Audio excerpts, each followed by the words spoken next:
Welcome to the GCW Plant Podcast, episode 18. Once again with us, Mr. John J. Wolf. And how are you doing tonight, John? You know what? I'm doing fantastic, man. This is going to be a great week of shows here. How you doing? Doing good. Had a little stomach issue earlier this morning. We're fighting through it. Feeling good. At least we got a fun show here to get my mind off of everything and keep me entertained while we record this episode. Today we are covering GCW's Settlement Series Part 2. Once again, coming to us from the Grand Sports Arena at the Hoffman Estates in Chicago, Illinois. And on commentary, we have one Mr. Kevin Gillington and one Mr. MLJ. And I kind of liked how I missed that the first time when I first saw it. I didn't even realize it was MLJ. I was like, interesting. I'm a little slow there. I'm a little slow today. We're going to get there. Yeah. I just watched this show today, fully with sound on and everything. So it was a fun show. Very fun show. Kind of what we expected from the Settlement Series after part 1. We kind of got the whole in courtroom. They all brought their cases to the court. They all decided to settle their disputes and combat. And today, our Settlement Series Part 2 show ends up being the show and tell part of the case. And it seems like all the wrestlers brought out an item that they put up for grabs and up for stakes. And the winner of the match would end up getting the opponent's item that they brought for show and tell. So that was interesting to see all the different items that was brought out during the evening. And we will just hop right into the first match of the night as the Bang Bros, August Matthews and Davey Bang, once again make their return to GCW ring, going against a team of Yokai, which is Janai Kai and Yoya Today Gibson. And this was a fun match. Want to start it off and say what they brought for the show and tell portion of the match? Yeah, so this ended up being a really, really interesting situation here. Yokai brought a gun that shoots rocks. So that was their show and tell. And the Bang Bros brought what you thought was going to be brought to it, which was the Bang Energy drink. So no surprise on that one there. Yokai is just fun to say. I wanted to say that because I heard people yell, like chanting Kai a couple times and then yo, Kai, yo. And I'm like, damn, that sounds kind of cool. You know, I'm thinking like ninja. Catchy. You know, it's got that catchy thing to it. But, you know, they go to start the show and you hear that fucking bell sound from Law and Order. And I went, oh my God, they screwed up. They played the damn bell sound and they don't have a new bell for this, you know, and crowds laughing their asses off. I mention it now because we find out later on in match 2 that it actually is the bell they're going to use. And I just didn't get the joke initially at the time. But I should have mentioned first, but I shouldn't have to mention really that this was a really fast paced match, man. Yokai's working great together. They work like a legit tag team. I'm actually hoping we see more of them together because they seem like they're something. Yeah, whenever I see them together, I always want to see more of them. And my first opponents I always go to is Bussy. I think they would have an incredible match because there's a lot of different styles. I think Yokai could bring a lot of toughness to that match, while Effie also, Yoya would be an entertaining back and forth. I definitely love seeing Yokai wrestle together, even separately. Like Janai Kai just has that look on her face where she's going to kick your ass. It doesn't matter who you are, what you're doing. And same thing with Yoya. Like he's small, but he's explosively small. And like I said before, I think he came up as like a shoot fighter or something like that. I remember he had like a weird nickname when they first started announcing him, which I really liked. But they kind of got rid of that. I wish they would kind of bring that back. I kind of forgot it because I haven't heard it in so long. But I think it was like the shoot fighter or something like that. I just like how they bring. Was it the Cambodian tiger or is Cambodian something he was at one point? Yeah, that's another one, I think. Okay, a different one. Yeah, I'll try to look it up. I remember, the Cambodian, maybe it was the Cambodian shoot fight or something. Maybe it was a mixture of both, but those two are just how they bring their martial arts background as a team was awesome. And as we talked about before with the show prior with the Bang Bros, I loved how they just incorporate their tag team ability and their moves like are very creative for a tag team set. I love seeing, as you mentioned too, the tag team, like both teams had very good tag team maneuvers. Yes. Yeah. So everybody had their own little thing going on here. There was a spot towards the end of the match when it comes to talking about these kinds of maneuvers The Bang Bros actually did the electric chair move. If anybody has a chance to check it out, it's a really interesting little move, and it's not easy to do when you're trying to also do a spear, a double spear, into your opponents, and then it goes into at one point double 450s. So this was towards the end, but I just wanted to mention when it comes to tag team wrestling, those guys are so they've worked so hard on their tag team moves because they had so many of them. They looked solid together. If you wanted to see a tag team that works on their tag team moves, boy, did they do quite a bit of them. Now, on the other side, we saw Kai. She was doing like this flurry of kicks. Both men were kind of on the ground. They were on their knees, kicking both guys. Bam, bam, bam, bam. You know, it reminds me a lot of how Speedball does his. Yep. And then the only other thing I was going to mention on that was there was a spot where Yo-Yo had actually had both Bang brothers kind of standing side by side, and he takes the one and he puts his leg on the other brother, and then he takes the other leg of the one and puts it. Long story short, it looks like a centipede of legs, damn near. And then Yo-Yo grabs a hold of the first man legs and he hits like a dragon screw leg whip that basically makes the brothers kind of fall like dominoes one at a time. So there was some creative moves in there. There was definitely some tag team moves in there. I only mentioned one or two of them, but I hope they were good examples of how creative these two teams really were. Yes, and their styles meshed well together. I always talk about the styles, and the yokai with Yo-Yo doing that double leg screw was awesome. And as you said that before, that little wheelbarrow the night before they did it with one spear, and then tonight Yes. they turned it into both of them end up coming up from it into spears, which was awesome. A nice little change of pace from what we saw the night prior, which maybe popped just for them that night. So this one I double popped for them. I do love seeing both teams. Like it was awesome. I definitely want to see more Bang Bros and GCW, and I definitely want to see Yokai team up a little bit more and start kind of having more tag team matches against GCW regulars. 'Cause I think there's a lot of ground that they could cover. Teaming any combination with not any combination, but those two teams, those four competitors, I think it could go a long way in the tag division and bring a lot more freshness and newness to the division with all the different opponents that they could have great matches with. And you know what? It seems like the Bang Bros are just the right size where there's going to be plenty of opponents in GCW to work with if they wanted to. Yeah, and like their style too. Like I think seeing them in a scrambles would be kind of seeing them how they would do with like Gringo Loco kind of scramble matches, or Shane Mercer tossing them around and stuff like that. I'm interested. A lot of possibilities they could do definitely in a GCW ring, and I definitely want to see more of them. Hopefully in the coming up future.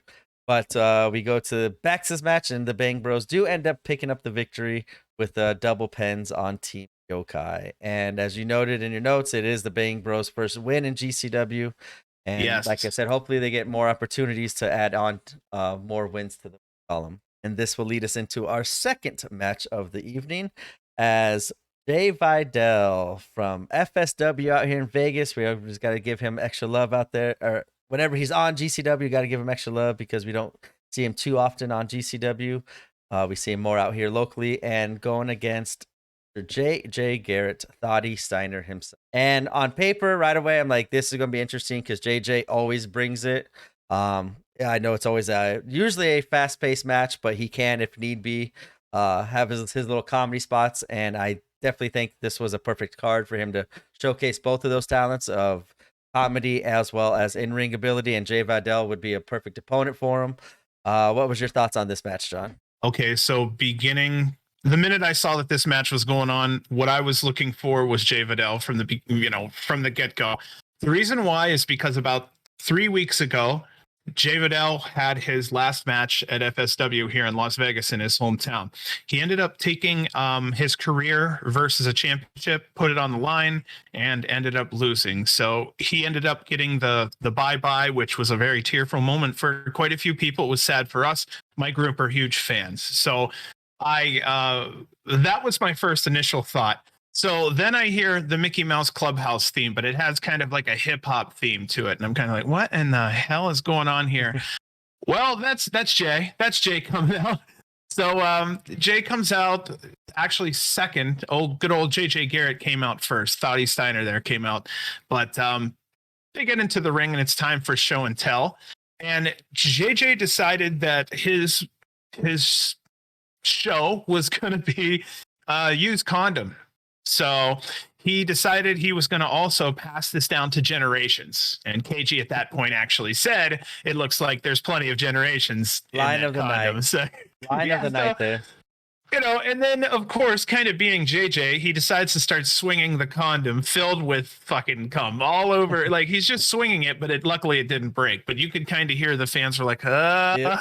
So, Vidal, it's his turn. He brought a towel to the ring. And he says that towel was given to him by JJ to clean himself up after JJ finished himself all over Jay Vidal. So that is exactly what these two brought to their match. And before this match starts, of course, just like normal, you'll have the referee hold the belt up and show everybody what's going on. Well, this time we didn't have a belt. The referee in one hand had a used condom, and the other hand was a good old jizz rag. So this is fucking GCW, and we loved it.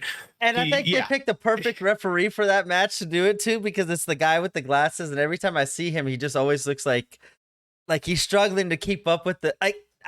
I'm looking at him like he's like kind of a character referee, like, oh my god, like just because the glasses and the goggles could be totally messed up with me, but like every time I see him, I just always see him trying to like fog off the glasses to try to see what's going on because the action is so crazy. But having that referee with those big goggles and glasses holding up those two items as they are like championship belts was, I think, the perfect referee to do it. Added more comedy to that part of the match. Yeah, and then this match goes ahead and starts, and you hear the ding ding.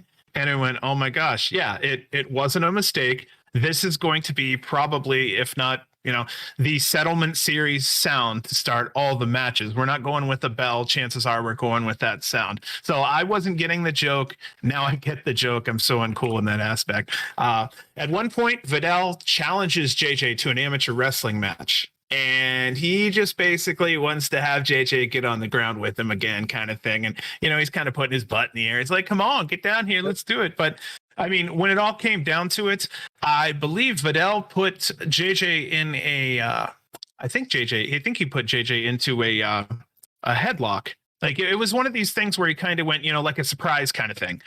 But the rest of this match from there on forward, it wasn't a high flying kind of affair. This was really, they were doing real wrestling. I even wrote in my notes, just good stuff was what I put. I put both doing real wrestling, good stuff. But yeah, this was good stuff. And I always see a good old Steiner out there, and I really do see Steiner. So it is kind of cool to see that. It's just like with what's his name from AEW? That doesn't matter. There's Pillman. Quite a few that, Pillman, bro. I see Pillman every time I see Pillman. Yep. Yeah. JJ Garrett definitely has the look, the build, the moveset, everything. I like how he even has the mullet of a Thotty Steiner, as he likes to call himself. And I know JJ Garrett, every time I see him, he just always goes crazy. Like he's always 100% going in the ring. He's got like that wrestling. It's I think it's like the wrestling's like wrestler's pace. Like we're just always constantly grinding. We're always fighting, grinding them down. And I've seen him where like he gets a little too hot in these rings. So like I always go back to my first impression when I first saw him. He got sick in the ring because it was on the collective weekend that was like 100 degrees in Tampa, and that was his third match I think that day. So I always give him a pass on it, but it always sticks in my mind every time I see him wrestle. I'm like, all right, how's the weather? How's the ring? We're looking good. It's going to be nice and cool. Good. We're going to get JJ Garrett at the top of his game. And I've seen him also go in and match and have an opponent in a headlock for 5 minutes straight and find that to be the most entertaining thing because of how he plays to the crowd with this. So I know I'm always going to get good high paced stuff with JJ Garrett. And of course, us being in Vegas, seeing Jay Vidal quite often out here, I always know he's probably top 5 out here in Vegas, if not top 3, in my opinion. He's got character, he's got the look, his wrestling is good.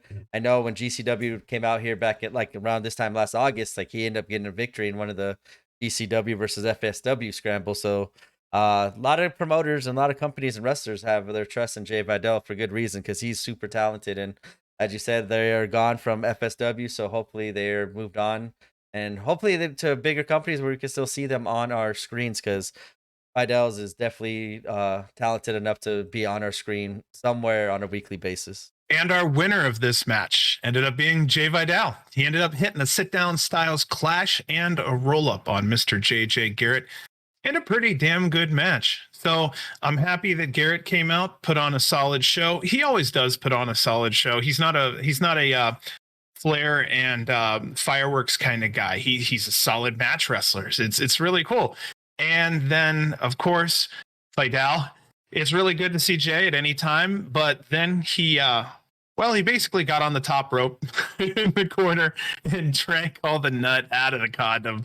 So I thought that was really pure GCW. And then he also makes sure that he puts the towel over JJ. So everybody's having a good day in Jay's world. Yes, and as you said, very entertaining match. It was a good second match. I thought it was nice, solid because like their in ring stuff was good. I wasn't too much fan of the pregame or post match pre-match stuff, but their in ring definitely killed it. And I like kind of they did play into each person's character, so I actually did like that part for the comedy reasons, stuff like that. So for a second match of GCW Settlement Series, nice way to pretty much get the night going or keep the momentum going from the first match, and that will lead us right into match number 3 of the evening, as Sandra Moon goes one-on-one with Maserati West. And I don't know too much of Maserati West. Once again, I know Sandra Moon, same thing as Jay Vidal out here in Vegas. Get to see her a lot and all these different companies out here on the West Coast. So it's nice seeing her back in a GCW ring again, like how Jay Vidal did earlier. And I didn't know what to expect during this match because, like I said, I never really saw Maserati West. But once again, I go into it thinking, okay, I don't know what's going to happen. Let's see if that question mark turns into an exclamation point. And this one, it was nice, solid, fun match. It wasn't nothing crazy. I just think it was really good seeing Sandra Moon back in a GCW ring, back on our screen. What was your thoughts on this? So, so the beginning of this one, Wes ends up bringing out a pic of the side of a box of like a kid's kitchen set from Battelle, like from the 80s or whatnot. And he claims he's the kid in the pic and she doesn't belong in wrestling. She actually belongs in the kitchen making Maserati a sandwich. So, he's trying to get the heel heat right off the bat. Still funny. Sandra says that she's got a plushie, which she got from her friends Jody and Lazarus, who had got, I'm sorry, Sandra says she got a plushie, which she got from her friends Jody and Lazarus, got her for her 21st birthday. And it's filled with tequila, Bud Light soda seltzers, and love for the motherfucking homies. We will talk about that a little bit later. But Sandra starts out real strong. At some point, she uses the plushie as a weapon. There's a nice point where she does a tope suicida to the outside on Wes. There is back and forth in and out of the ring quite a bit. Wes was doing a great job as a heel, in my opinion. In the looks department, he reminds me of Rico from WWE. He has he has the look, he's got the flair, he's got the pants, the whole nine. So that's pretty much what I wanted to talk about in this one, honestly, for me right now, because I do want to bring up the Sandra Moon statement later about her plushie and her friends. Yes, going back to, as you said, Maserati said he wanted Sandra Moon belongs in the kitchen for the sandwich. I was kind of thinking at that point if they're going to bring in some sort of like Axton Ray's grandma, making her world famous whatever sandwich was. Oh my God, we forgot it already. There's been so many shows with all the tomatoes, the mayonnaise, the mustard, all that stuff. I just liked the sandwich. I thought they were going to play off on it more once I heard sandwich, but because I was the same way. I'm like, he did not just say that. And then right away I was like, wait a minute, sandwiches. They're going to do something with Action Ray? They did not, but that's kind of where my mind was thinking. Like, I can't believe he just said that. And then right away, Action Ray. But this was a fun match. Sandra, like we said before, just takes a beating. Like she's just crazy. This one wasn't as bad as recent beatings I've seen her take in a GCW ring or in any kind of ring. Actually, in that act out here in Vegas, she's been in a lot of tough matches, but it was nice seeing the more entertaining, more comedical match this one ended up turning out to be, with that plush doll. I know that plush doll was like in Wes's hands, like at multiple points throughout the night. So I was wondering if he was going to like end up ripping that doll in half or whatever. But it was a nice, fun match. And Sandra Moon does pick up the victory with her, I think she calls it the Moon's Landing pile driver. I'm not sure, but it's a cool looking move for a finisher. And Sandra Moon does get the victory and ends up getting Maserati's Wes's picture. Well, it was the actual box, right? It wasn't just a picture. Wasn't it the whole box? Yeah, it was Yeah, like no box. literally Yeah. like the size. Okay, somebody went to Walmart or some shit Right. somewhere, and they cut the side out of a box. Is what he Yeah. will. It's just it's a kid sitting at like this fake kitchen from like back in the 80s or the 90s, like the plastic kitchens. Yeah, it was just a kid, and he's like, that was me. But Wes really had a lot of personality, and he's another one that I'd kind of like to see more because he brings the laughs. He was really fun to watch. He for me, I don't think that was the first time I seen him, but I will say when it comes to a comedic situation like this one, he played it really well, man, and he did a great heel too. So comedy and being a mean asshole in the same match was pretty cool. Yeah, I would. He definitely. I think for comedy matches too, he'd be like a really fun, like not prop, but like as a wrestler, like a nice person to bounce comedic stuff off of with his reactions and the way he plays to the crowd as well. So I definitely would like to see more of him back in a GCW ring. And that will lead us into our fourth match of the evening, which is a 5-way match. And the 5 competitors were Heather Reckless, Bradley Prescott, Mortar, Sabin Gage, and Xavier Sky. And this was one of these matches I heard of 2 or 3 of them, but I've really only seen 2 or 3, maybe in like 1 or 2 matches each. So once again, a lot of question marks, but as entertaining as the first 3 matches was, and kind of knowing Bradley Scott or Prescott that from the Backyard Wrestling Show and his little performance there in his match with Billy Starks was very entertaining. So I was thinking this was going to be a nice, fun comedy match as well. Obviously, just like how the rest of the night has been. What was your Mm-hmm. thoughts on this match? Okay, so here we go with who was bringing what to the ring. So Prescott brought Adam Slade and beer. That's his offering. Xavier Sky brings a door from underneath the ring. Sabin Gage, then he goes out underneath the ring and he brings a chair. Mortar brought nothing. I don't even know what the hell happened there. He was just playing the heel, I'm guessing. And then Heather brought a middle finger. So then, boom, we go into this match. What I'm noticing right off the bat is Mortar is extremely fast for his size, and he's a lot of fun to watch. He's got a lot of agility to him. Reckless spikes Mortar right on his head at one point, and then goes right into a top rope backflip into the floor. I mean, there was a lot of spots here, and this was really impressive. I had no idea all this was going to go on. No shit. I mean, I should be we should be expecting at this point that there's going to be some names we don't know and they're going to be bangers, but here we go again. Like this is 3, 4, 5 shows in a row where we get local talent or guys who we don't know, each and every one of them, and they're fucking awesome. Yes. And Mortar reminded me of KTB. Like I had to do a couple like quick takes when he first came out. I was like, that KTB? Like he got shorter. But I'm like, no, it's not. Like, but from my first initial look, I was like, whoa, this is KTB's new character. But just seeing that look right away, I want to see him go against KTB or team up with them because I think he would fit in a nice little trios team with Shane Mercer and KTB as Iron Demon or no Iron Beast. I think he would fit in. Bradley Prescott kills me. His comedy wrestling and with his partner coming out with the beer all the time, the natty lights and stuff. Like I like Paul Bradley's character. He's just like someone not from the backwoods, but someone out there, the bayou, just kind of wants to chill, drink, have fun, and wrestle. But I love seeing Bradley Prescott. Heather Reckless was a little spitball in this match. Like she was just yeah. She had a lot of spots on the outside where it's just like, whoa, that was like unexpected to see someone, especially because she's on the shorter side, as even more so compared to everyone else in this match. I was like, I seen her like I think she was the only one I seen once or twice, but and her and Bradley Prescott. So seeing Mortar, Sabin Gage, and Xavier Sky was pretty eye opening, and I like Xavier Sky's look. Excuse me, that he's got nice size, and I think if he fills into his body, gets more like tightens up some of his moves that he did, and gets a little bit more flying as we kind of saw during this match. I think he's going to be an impressive one to watch out for. He reminds me a lot of a young ACH. Damn, man, what a statement to throw back to me on that one. Sorry. That's a good one. No, that's a good one. Okay, so my spot of the night was in this match, so I want to make sure I mention this because you were talking about Heather and you were also talking about Bradley and some of the crazy shit. Okay, so try to picture this in your head, but primarily Heather is on the ground and she is facing the ring. Right in front of her is Xavier. He's standing on the ring looking into the ring himself. He's looking at Bradley Prescott. So they're looking like that. You see Heather go ahead and grab a hold of Xavier's boots and kind of like hold on to him. I think she's trying to stop him initially from just getting back in the ring, kind of thing.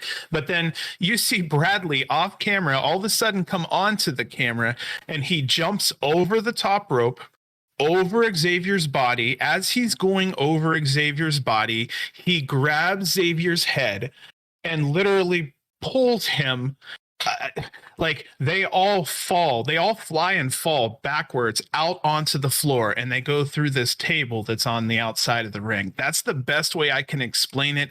I'm sure someone somewhere has that table spot. And then you were talking about how you have reminding of, say, ACH and some of these other guys, KDB and whatnot. Yeah. Mortar reminded me of Jeff Cobb. Yeah. It's the body, and I think it's the fact that he came out there in such a dominating manner. Jeff Cobb's another one I want to see. Bosses, that's another one I definitely want to see. Yeah. W ring. He some of those opponents he could go against. I mean, if you're getting Aussie Open to go against Nick Wayne and Jordan, like, hey, I don't think Jeff Cobb's out of the picture. We might be seeing him hopefully in the next couple months because he's a beast and fits your Haas description perfectly. But he could also fly and stuff like that. Yeah, him versus Mordor would be definitely fun. We get a point where more doors and chairs are being brought out. So now we know it's going to definitely get more violent. Gage and Sky are doing top rope flips onto the floor. I mean, shit's getting really crazy real quick in this one. There was a huge coast to coast by Bradley, and then he ends up spiking Heather on her head. It was kind of like payback after she hit him earlier in the match.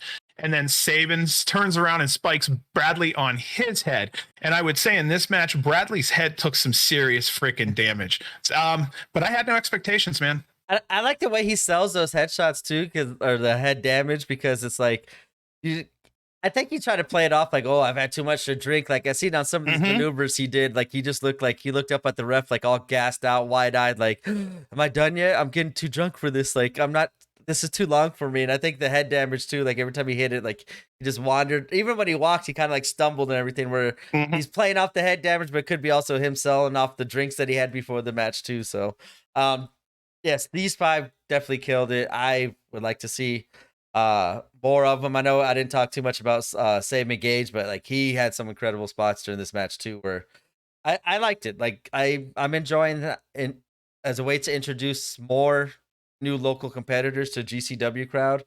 And as these scrambles have been like nice short scrambles, 10 minutes, let them all get their shit in, do crazy spots and entertain the crowd. And I think that's what they did. They're not really telling too much stories with these matches, which is absolutely fine, because in these kind of matches, I don't think I'm not looking for stories. I'm looking to see what these competitors have, because I never seen them before. And I think given this spotlight and this platform is just amazing. And I'm so glad GCW's doing it, and they have been doing it, and hopefully they keep on doing it, because these scrambles lately have been incredible. Yeah. So this is a great point. I'm going to kind of go ahead and just announce the winner. We ended up having Heather Reckless as the winner. She did a top rope front flip with boots into Mortar's back, turned him over, rolled him up real quick, 1, 2, 3. It was really an excellent match. What I'm going to go back to is something we talked about earlier, kind of as my wrap up on this one. I really had no expectations. I really didn't want to have any. At this point, GCW has had their pulse on the rising talent in the independent scene for so long. I'm just learning to trust that what they're doing every time they put someone out there, it's because they're worth a shit. They've hand selected each and every one of them. There's going to be something that they do that we're going to like, because obviously they have an eye like ours as fans, and they go, well, shit, we're entertained. They're going to be entertained too. So the only thing I'm learning to do now is basically trust that the eye of GCW is so damn good. And I don't know how many are doing it, but it's just fantastic. The only thing now I know for sure after that would be that, if there's lesser names that I don't know, or if there's local talent, I don't get a little less interested. Sometimes I would think, well, maybe I'll get less interested. I don't see this person, but I see this guy on the show. Oh, no. You better pay attention and you better watch, because you might be really surprised. I made some new favorites over this night, and we're only 4 matches in. Yeah, whenever I saw it first, the one that comes to my mind with these new talent was Teriyaki. Like, seeing him just kill it that weekend in Atlanta. I think he was on both nights. I'm not sure. I wrestled both nights. But Teriyaki killed it. Like, he's one of those ones I never heard of before right away. It's like, oh, he's got a cool look. I like his attitudes.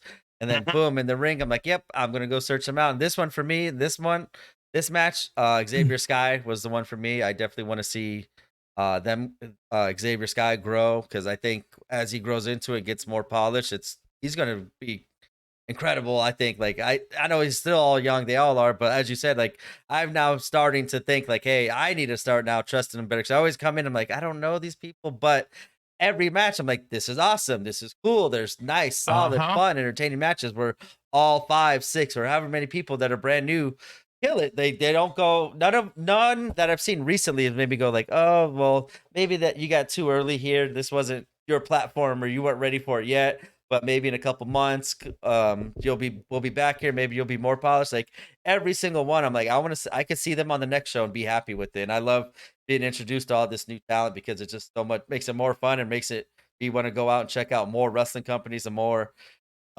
wrestlers, and learn more about them on their new shows. It's a snowball effect, and I love it. And I love that part about independent wrestling, that and what GCW is doing too. We're like, all 5 of those are all 5 totally different characters and gimmicks and looks and everything, where it's not doesn't feel like, hey, we just grabbed a bunch of guys that all look the same and go out there, do stuff. They all had something different to bring to the table, and they always have, like, they got super good competitor, a high flyer, a comedy spot, like, all in that match alone. There's 5 different versions of wrestling we saw in that scramble match, because all 5 competitors are totally different, and they're in style, in rings and outside how they look, and that's just Okay. fun. 100% confession right here. There is way more talent in the pool than I thought there was. And the pool is way deeper than I thought it was. Every freaking show, I'm seeing somebody I didn't even know sometimes was out there or existed. Maybe I may have seen him before and didn't remember them. And I'm going, holy shit, who's this guy and where was he at? I'm literally echoing what you said earlier. This makes me go to other companies. You know, John Moxley made me to AEW, and then over here went to this one, and now I watch AIW, and now I watch this company and that.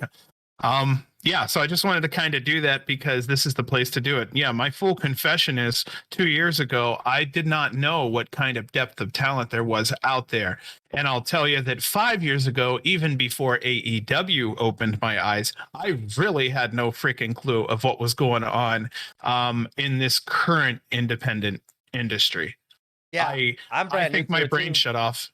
Oh, I'm sorry, brother. No, What's up? I'm brand new to it all too. For me, it's been over a year since I went to the first GCW draft day out here in Vegas. That was my first time GCW, and really independent, other than like Ring of Honor, which I don't really consider independent, even though it could be considered that. Like, they opened up my eyes to GCW wrestling, but literally the entire independent wrestling scene as a whole. Where, like, within the next month, I was like, hey, can I get asking my wife, is it cool if I spend this much money on IWT? And then Fight TV has this package to see all these other different independent wrestling promotions. Like, I Mm-hmm. got like a lot of the subscription services where I get to see a lot. So, like, and it's been a fun and joy to watch, because, like, hey, one night, like, I don't feel like watching Beyond Wrestling and just have it in ring. I want to see some crazy blood and some guts, and I want to see the death match and the violence. So I'll put on, I see the no Oh, chain, dude, no, yeah, the chains and ICW. stuff. Yeah. Oh, AIW. Dude, there's so many That's what I'm companies. Yeah. saying. Yeah, like, whatever you're feeling in that moment, there's something out there in the independent wrestling scene for you to check out. And, like, where, like, I think I always fall in love with GCW, because they always bring all those aspects to one night, where I'd never leave. Like, I wish I had more violence tonight. Let me go check it out. Like, they hit and give me the exact amount of what I'm feeling for that night, and it's just that's why I love GCW, and I think that's why a lot of people love GCW, because they give you plenty of variety every single event. And that will lead us into our 5th matchup as a young Bill, which is Billy Starks, goes one-on-one going against Brogan, which is Brogan Finley. And this one was rough. It was Brogan was definitely brought a violent side to this match, and he's it was crazy. It was violent. I was gonna just hop right into how the match started with the violence, but we forgot to even talk about their parts of the show and tell. So what did they bring out to the show and tell, John? Okay, so Finley brings out his dad's shillelagh. Hell yes. I think we were talking at an earlier show about we were trying to figure out if it was his, if that was his kid or not, Yep. whatnot. Hell yes, Yeah, it is. And I'm so cool. that put that question to rest. Like, I was still kind of questioning, even though I looked it up afterwards. But I was like, seeing the shillelagh, I was like, yes, that's the son of one Dave Finley. Oh man. And then Billy on her side, she ends up pulling out a kendo. Well, she tried to pull out a kendo stick with the stick halfway out, and as she's halfway turned around, Finley hits her hard. It was like I wouldn't say a lariat, but it was more like a clothesline. And I mean, it knocked her pretty good, and it was pretty tough. He was rough on her. He really was rough on her. She doesn't get the show and tell. This shit just starts right out from the gate. It did not take long until it went to the outside of the ring. And then she ends up getting thrown into the pole, one of the corner posts, by Mr. Finley there, and she falls onto the ground, and you kind of see the camera kind of go off to the side for a moment there, and the referee and a couple people go over and check out, and the camera finally pans back over when she stands back up, and she is bloody. Yes. Not just a little bit. I mean, she's got a good bit of blood across her face. And it was the first time I found out through commentary that she's really ever bled at GCW as far as they know. So yeah, it got to a point probably a couple minutes after that. She had the crimson mask. Her face was actually red.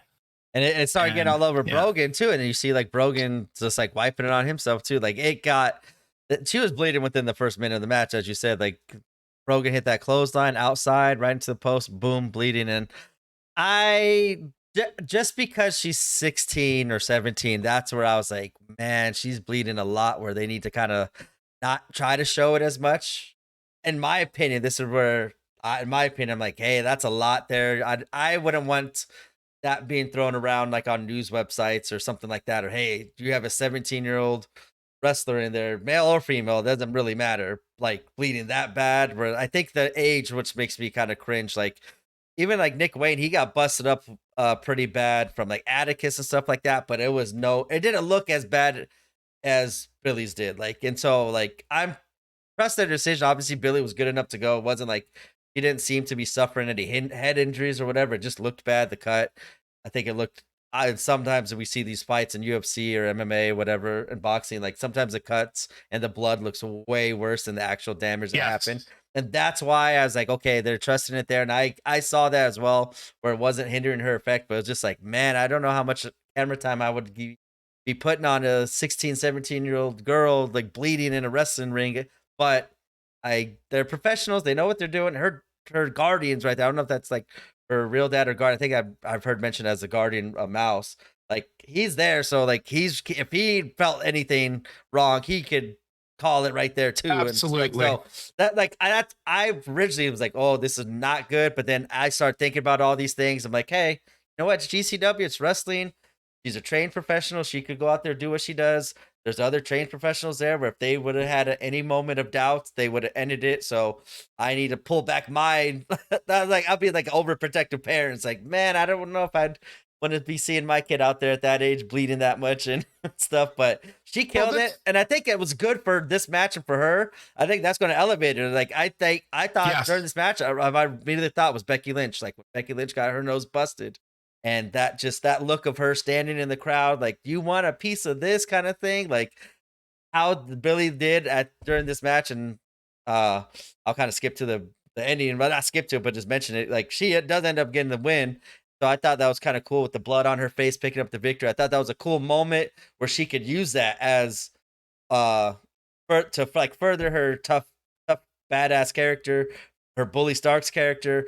And I kind of made me think of Cole too. When Cole Radrick was all bleeding, he used that to his advantage to like marketing, like for merch and stuff like that. And I think that ended up being a good thing for Billy, and it obviously probably won over the locker room, seeing how she finished that match, especially if that was her first time bleeding that much. That was very impressive. And I give props to everybody involved in that match: Brogan, the referee, Brett, Mouse, everybody. Like, hey, like they're keep an eye on Billy, and she proved that it was not a big deal. Like I was making it, or am making it, and I'm glad that the professionals trusted another professional, and it all played out fine. But like my original thought right away is like, man, that's a bad look. But it ended up being a very fun match. Brogan, I think, came out pretty good as a dastardly heel because of all the damage that he did to Billy throughout this match. And Brogan's a fiddly, that's for sure. Definitely stiff, definitely gonna make pay for whatever opening you give him in the match. Yeah, so we were speaking, I think the last show or probably a show before that, about Brogan having a stiffer style. When we were still trying to figure out about, the Brogan situation, a lot of hard impacts.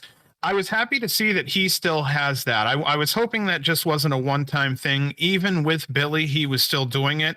Now, onto Billy's side, I don't think it was going to be too much of a big deal with her bleeding. Accidents happen 100%. It's about mutual trust and mutual respect. As long as that's in place on all sides, which 100% I'm sure that is, then everything should be okay. I felt like the match was called a touch early. However, it could have been called a touch early for a specific reason. I'm also not saying it was called a touch early as a bad thing. I'm just saying it may have been called a touch early.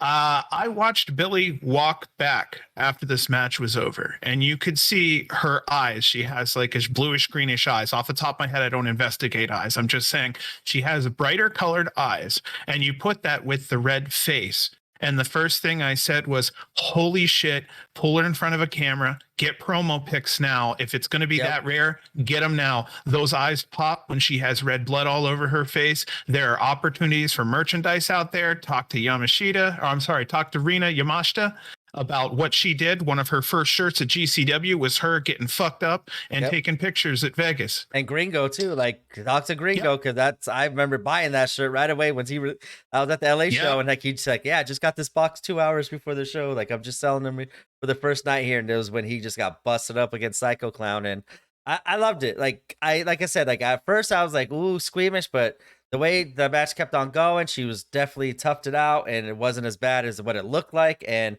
I think, as you said, that first thing I thought of too was like, hey, find one of those photographers, get Mouse, get one of the other photographers that's there, Sam. I saw Sam in real life was taking photographs during this one. Like, go out there, get like a cool looking picture, and then that shit's gonna be on her shirt, and that shit's gonna sell, because that made her look so much more badass, and I think that's gonna just add on to her character and toughness. The next time we see her, I think the crowd is gonna kind of pop for her and recognize and give her the respect. Like, hey, yeah, you went through that war. We respect it, and here's our appreciation, where it's gonna help her out. Like, I think how it helped out Cole Radrick. Okay, so here's a fun one. I don't know if you know this or not. I actually have off the top of my head, a 23-year injury. I'm going to go towards the camera. This is like great for recording. Do you see like a cut kind of thing right here? Yep. Okay. All right, Dusty. So like Dusty I used to be in there. Well, okay, so back in the day, they'd say Geico because, anything can happen.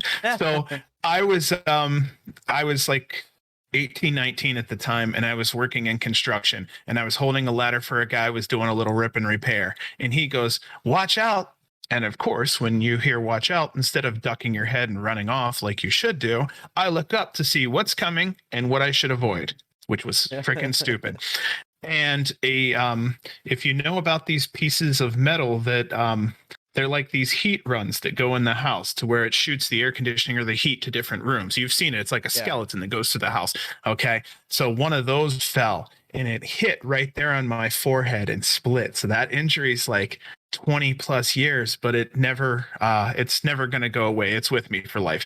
But why I was saying that was because I've actually dealt with a very bad head injury. Number one, I'll tell you, it doesn't hurt. That's fucking weird. Number two, eventually like a burn comes. That's because you have that injury. You kind of know a little bit about this stuff, but I was able to actually touch my skull at one point. And that shit was scary. And then there was that bleed, that bleed that comes on. But you usually have two shirts on sometimes in construction because you're going to get shit all over you and whatnot. So I took off that first layer shirt and just stuck it to my head, and it kept it there till I got to the hospital. Again, not a lot of real pain at all in the forehead. That's why sometimes you'll see wrestling injuries on the forehead. It does not hurt as much. It goes over the face. Theatrically, it looks wonderful. Yeah. So I was just saying that when I see those, I kind of have a personal gauge on how much is too much and how much is, and with Billy's situation, that was a pretty damn good cut.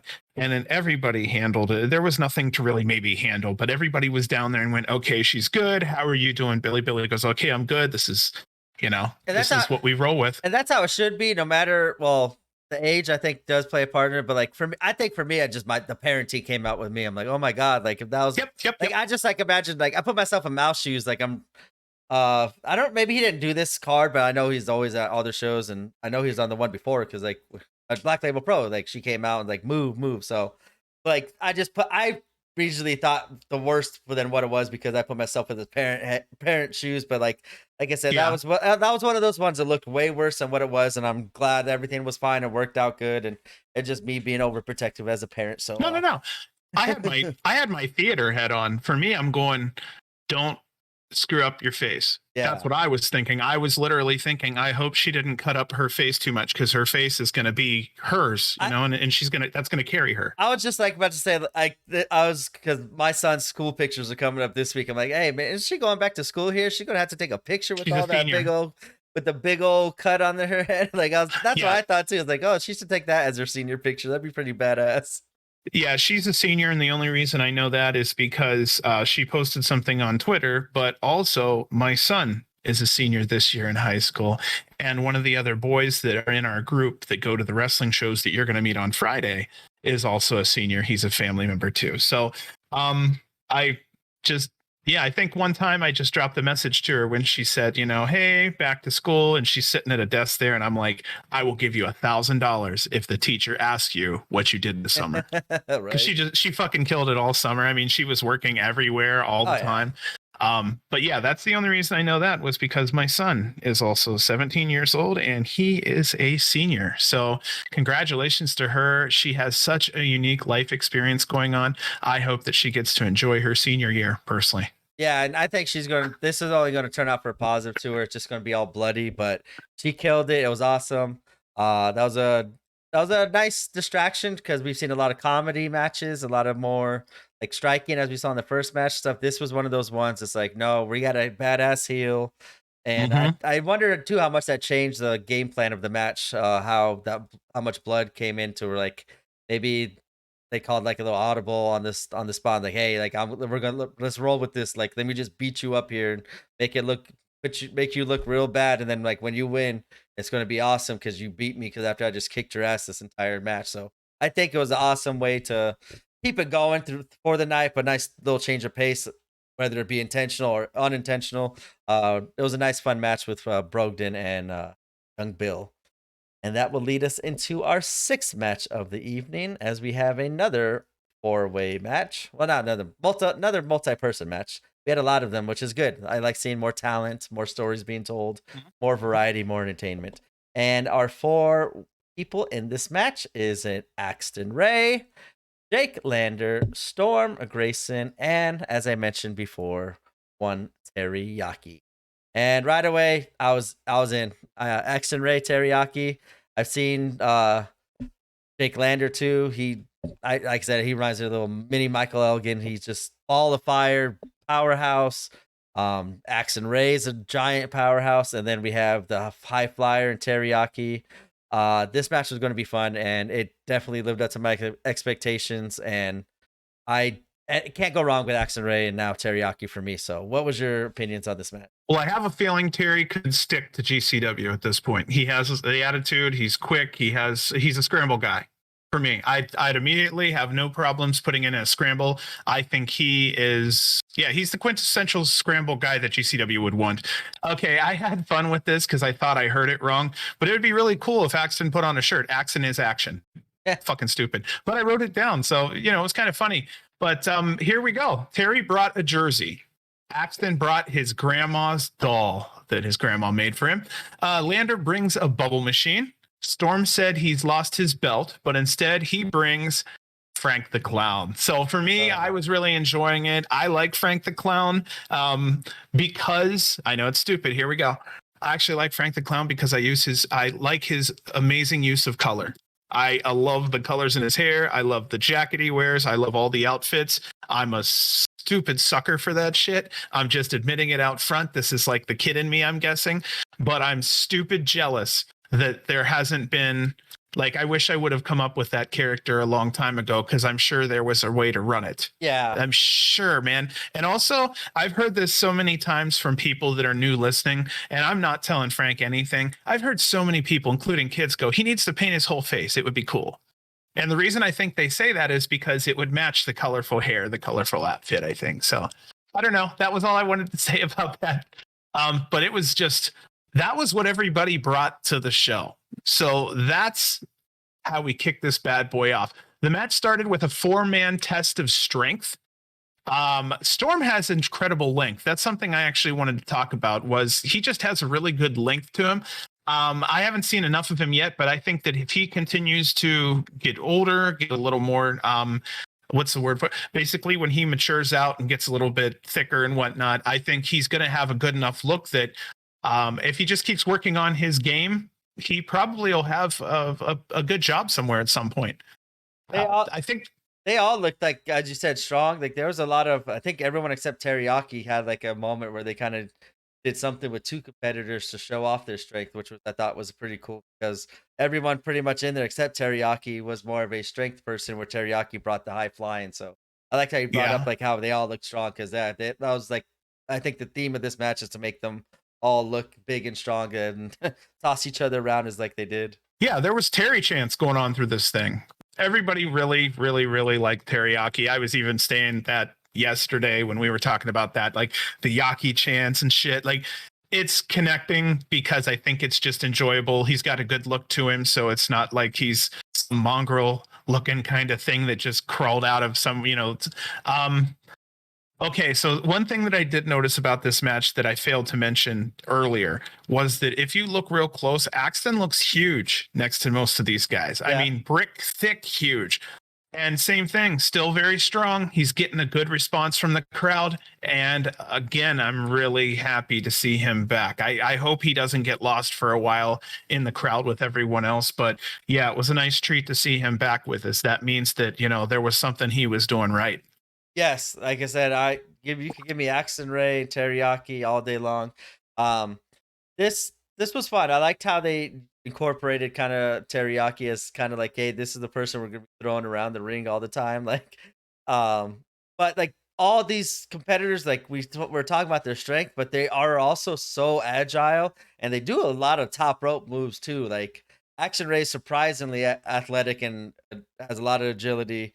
I've seen Jake Lander do some like he's like he does like what Mercer does just as a with a shorter statue because he's very impressive in the ring with his strength and his agility, how he puts some of these moves together, like how Shane Mercer does. And like I said, Storm Grayson, I haven't seen too much of him either, but like I know he did like a move. I think we had like two competitors on his shoulders, and he did like a Samoa drop with them. So Yeah. that just showed off. I didn't think he had that kind of strength in him, but this was a fun pace match. Like this was the pacing of it was awesome. I like how they did a lot of stuff in the ring, went out for a little bit, then it goes back in.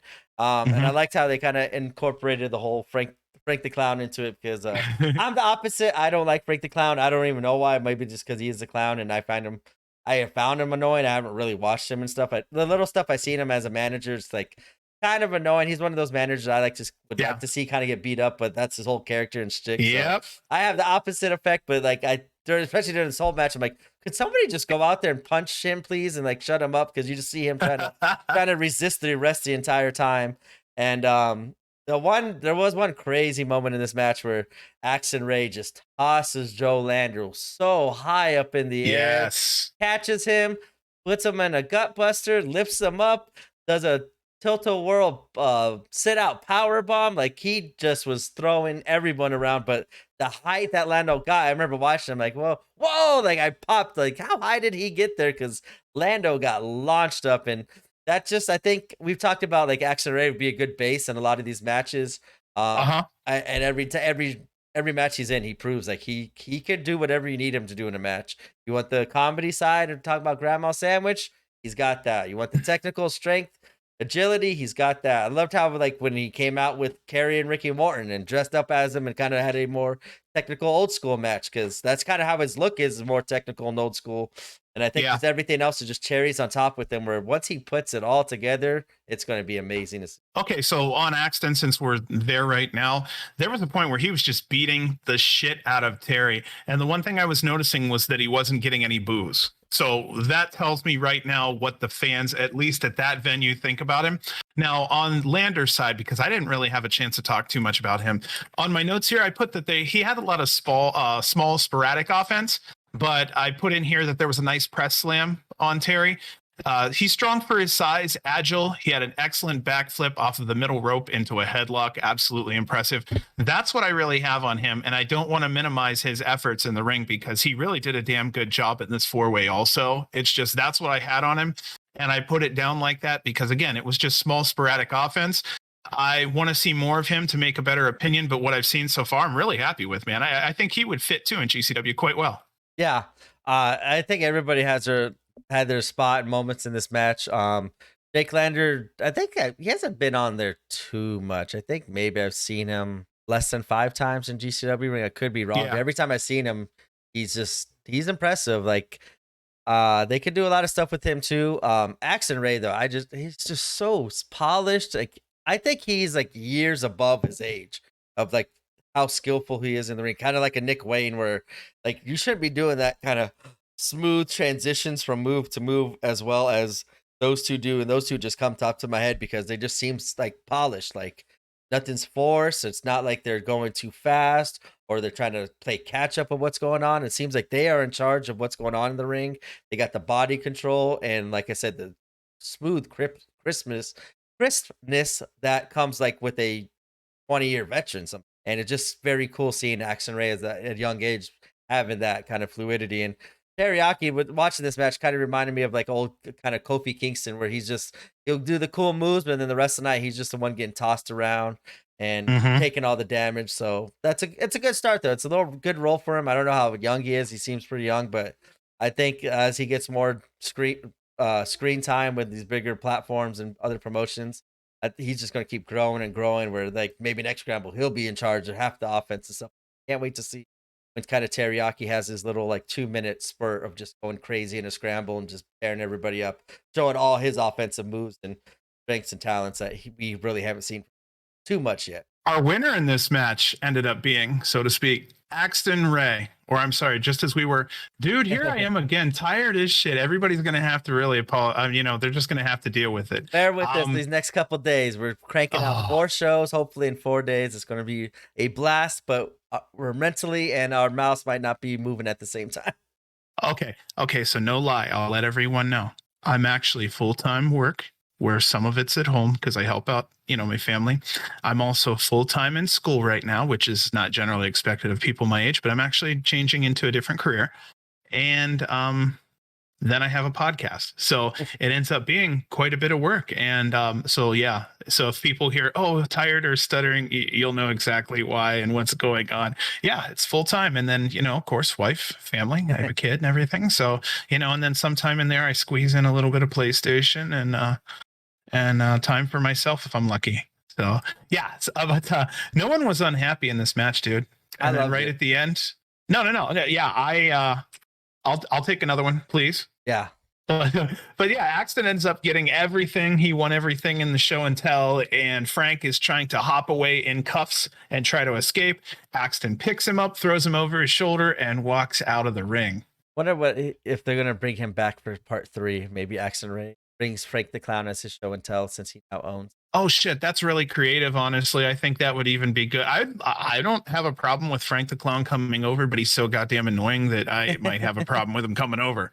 I'm the same way. I love the use of color and character on. I love the presentation, but yeah, his heel persona right now is not 100% for me.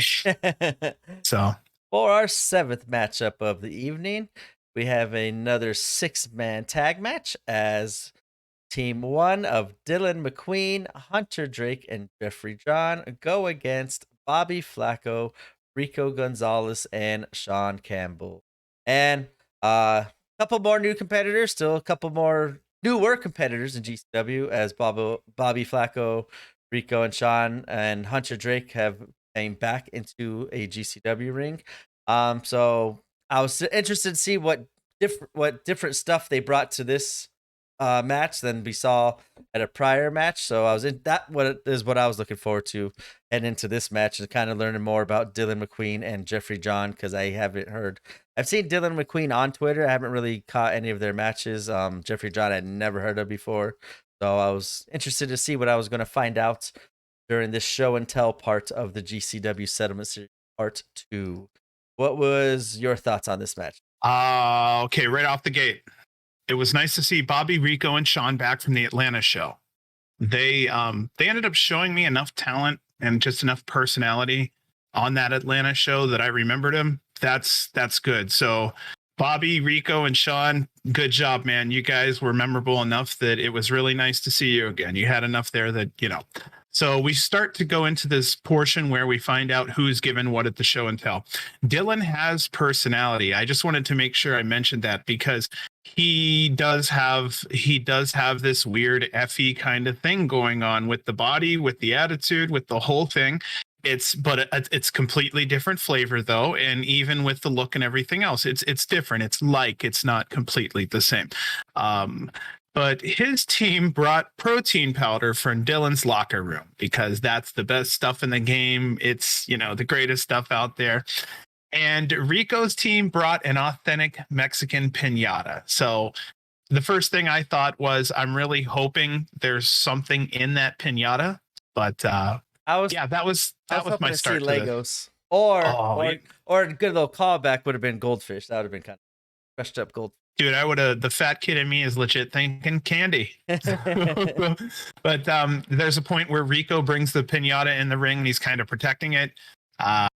My question here was, is Hunter actually fighting barefoot with shin guards on? Or does he have like thin toe shoes going on? If he does, more power to him, but I'm just now kind of seeing it because I was kind of looking at his feet during one of his moves and I go, does he have thin shoes on? Or yeah, it looks like he's just got the regular wrestling shoes on underneath the no shit pads. That's what it looks like just looking at it right now. Yeah. There was towards the end of this match, there was a point where Sean Campbell did what KG called a trust fall to break up a pin. That was kind of a cool little call. And the last thing I wanted to kind of say that was within this match, there was a point where we heard Rico blap, get the piñata. And, I wouldn't have come up with that. So kudos to them. Yeah, that was the highlight of the match for me, was that one. This was a more comedy match. Pretty good in ring talent. I wish they kind of would have spent more time. Well, I guess with these competitors, the comedy fits probably their characters more. But I really wish they would have been a little bit more serious in the ring, but it's still entertaining. It's still fun. It is the GCW Settlement Series. I still got to sometimes change my mode of thinking when I go into the show. Like, just go in to enjoy it and not watch the in-ring action. Just enjoy all the comedy and the fun entertainment that they are providing, because I like the creativity that they're getting with these show and tells, the stories that they brought in to bring the cases on each other. I'm actually kind of interested to see where part 3, part 4, part 5 goes. Like, I want to see where all this leads up to by the end of this whole Settlement Series. But then bringing out the protein powder and the piñata. The piñata, like I said, that's what I thought too. I was like, there's got to be like Legos, or like I was thinking the goldfish, but I was like, there's no way they could call back the goldfish because there's no who do you go against? Azrael. Azrael wasn't out there, so yeah. But I was interested to see how the piñata would play into this match. It was a fun match. It was fun, entertaining. It did what it needed to do.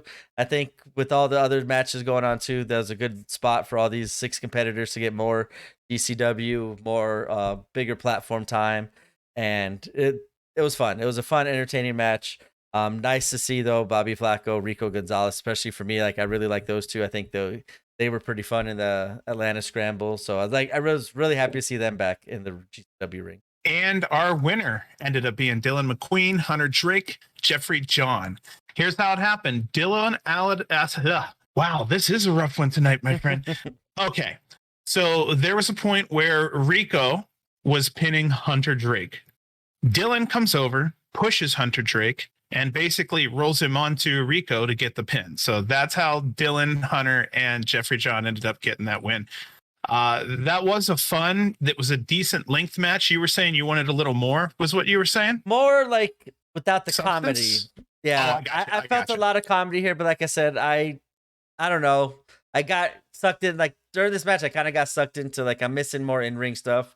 Maybe because like the whole night's been kind of more comedy. Like I said, sometimes I gotta change my mode of which GCW show I'm watching. Like when I go into the Tournament of Survival, I turn on my violent mode where I'm gonna prepare myself. I'm gonna see lots of violence. But after seeing the Settlement Series Part 1 and already almost 3/4 of this one, I should have been more prepared for the comedy and stuff like that. But during this match, my mind just kind of switched. It was like I wrote down like I wish I would have saw like they had a lot of cool spots and stuff like that. I just with the storytelling, I don't know. Like my brain went foggy during this one. It was a long weekend. I just wish I would have saw some more different styles, I guess. But it was fun. I just was expecting something different from how the match started off. What I thought would happen. Okay, so I'm a fucking goof. So for me, one of the things I wrote down was that I actually liked watching the fans pick the candy out of the fucking broken pinata. I was watching like a full grown man over there, and he was like literally looking through and picking out specific things. I mean, it was really enjoyable. Really enjoyable match, man. Yeah, it was fun. It was definitely entertaining. I I see your point though. I see your I don't point know. though. Yeah, my brain just crossed wires during this match. Nothing on them. It was just like I don't know. Like I said, brain crossed wires. Long weekend watching wrestling.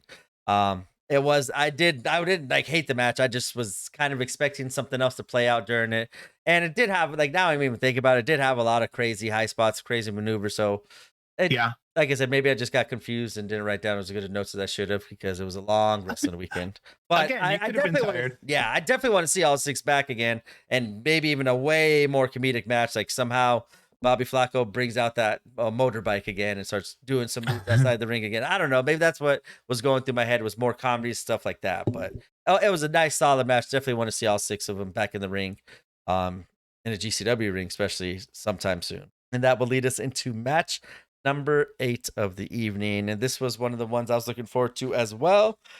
And it is Everett Let Me Know Connors going against Jimmy fucking Lloyd. And yes, I was excited for this one. I thought kind of like the opposite. Like I wanted to see the in-ring action this one, but I knew it was kind of going to be more comedy than the last match where I thought it was going to be more comedy. Got in-ring, but what a different in-ring. I don't know. I was definitely looking forward to it though because I'd never seen these two kind of go at it, and I'm interested still to see how well Jimmy Lloyd's moving. And this match kind of showed he was way more better. I thought maybe he had an injury, and that's why we haven't seen him too much, or even in these scrambles, he just pops in here or there. It was nice seeing Jimmy Lloyd moving around towards 100% than what we've seen previously. What did Everett Connors and Jimmy Lloyd bring to show and tell? Let's see. Everett brings his grandma's pills to show and tell. And being who I'm now realizing he is the Joker, he's saying, she needs these to survive. It's really important that she has these. She's probably looking for them. And then he says, he'll see her when she gets home. God rest her soul.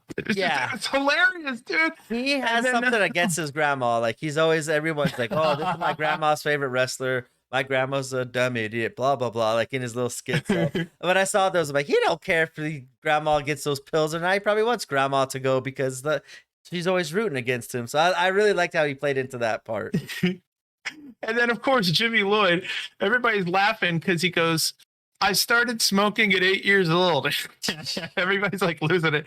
So he pulls out this vape pen. He goes, but now I vape. And this is what I want to show all of you.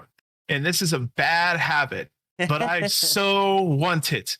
But I also want those fucking pills. And then he starts charging over at Everett. And that's kind of how the match really starts. And then Jimmy finds himself towards the outside. And the first big major spot of the match, Everett starts.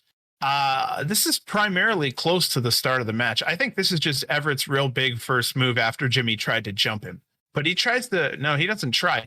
He hits this tope suicida outside, and it's like a diving DDT onto the floor. Yep. It's just, for me, it's a lot to kind of explain. So I really think, honestly, that this is going to be the show that I'm going to have to say was probably the most stuttering for me. So I'm going to go ahead and tell everybody now, I'm pretty sure this is probably my most reckless episode. I don't know why I thought of that during a diving DDT, but I thought I'd put it in there a little bit because it was just, I think people need to know that this is not a normal show for me. But Jimmy vapes while he's wrestling. Minutes after that, you have Jimmy pulling like a new vape from his pants. Did the last one get lost or was it thrown away by the referee? I don't remember. I don't remember how he lost it. That's why I was kind of remember during the match too. I don't remember how it lost. I never went back and rewound it. So I did miss that part, but it was funny. Like, of course, Jamie would have a backup for his backup. Can't live without it. So he definitely comes well prepared with the vape pens. And KG was calling him Jimmy Vaping Lloyd. That was and, awesome. And the Vape God. Yeah, Everett had a top rope jumping, like he had a top rope jump into a spinning DDT onto the floor. It's just, this guy actually has a more guts than I really thought. And I think his youth and his length and his lankiness, I think, keeps him from not getting injured as much as somebody like him could, because it seems like he don't have much fear, man. Yeah, this was Like, this. yeah. Oh, go ahead. Sorry. No, he just has hardly any fear whatsoever. I've watched him just spot after spot after spot. I've watched him get picked up on top ropes where he has to really trust whoever has a hold of him. It's like, I don't know what he says no to, but it hasn't been heights and it hasn't been, blood. And I'd like to know his limit. How about him and Cologne? No shot. That one, I don't think so. Cologne wouldn't allow it. Oh, it would not be a very long match, I think, if Cologne got in there with the light tubes with Everett Connors. But this was more of an Everett Connors match. I know a couple shows ago I was talking about it's not. I don't feel like it's the same Everett Connors since back. And these last two shows that we've seen him at have definitely felt more like the old school Kevin Connor or Everett Connors, because especially in this match, he gets to talk more. He gets to do his little the charismatic part in him came out in this match for sure. And his wrestling was, Jimmy Lloyd was the perfect opponent to sit there and kind of help him out on all these moves. And Everett, as you said, I think Everett maybe he does change his move style off of who he's wrestling against. Maybe he trusts Jimmy Lloyd more to do these kind of moves than he did not do in the last couple matches. But this was the Everett Connors that I've kind of grown to love. I'm glad to see him coming back to form. And like I said, it was nice seeing Jimmy Lloyd seem to come back to being healthy. This was a fun, entertaining match to me. I liked where one part, Everett Connors off the top rope went for the blockbuster onto Jimmy Lloyd, but it kind of turned into I don't know if that was the same move you're talking about. Kind of looked into a flipping DDT. The way Jimmy Lloyd sold it was what made it look that way. I think it was supposed to be a blockbuster, but Jimmy Lloyd likes selling those spots where he gets dropped on his head. He really likes trying to stick it or flip it to make it look more impactful. And that's where Jimmy Lloyd, I think, is the unsung hero with some of the stuff that he does to make these other wrestlers look good. That's why they trust Jimmy Lloyd in these scramble matches with all the new guys, or trust him in big spots and big death matches, because they know he's going to add more value to the match with his selling, but also because he's such a veteran at whatever age he is. He's still been doing it long enough where he's in there with these younger guys that trust him to do these moves. So I think he's one of these unsung heroes in GCW that I think that's why everybody loves him, and that's why he gets one of the larger chants during his matches, because the fans respect how much he does and the versatility that Jimmy Lloyd does. He's kind of like AJ Gray, where, hey, whatever you need me for, I'm here. I'm here, boss. Throw me in. I'll do whatever it takes to help this company keep on going and making the show better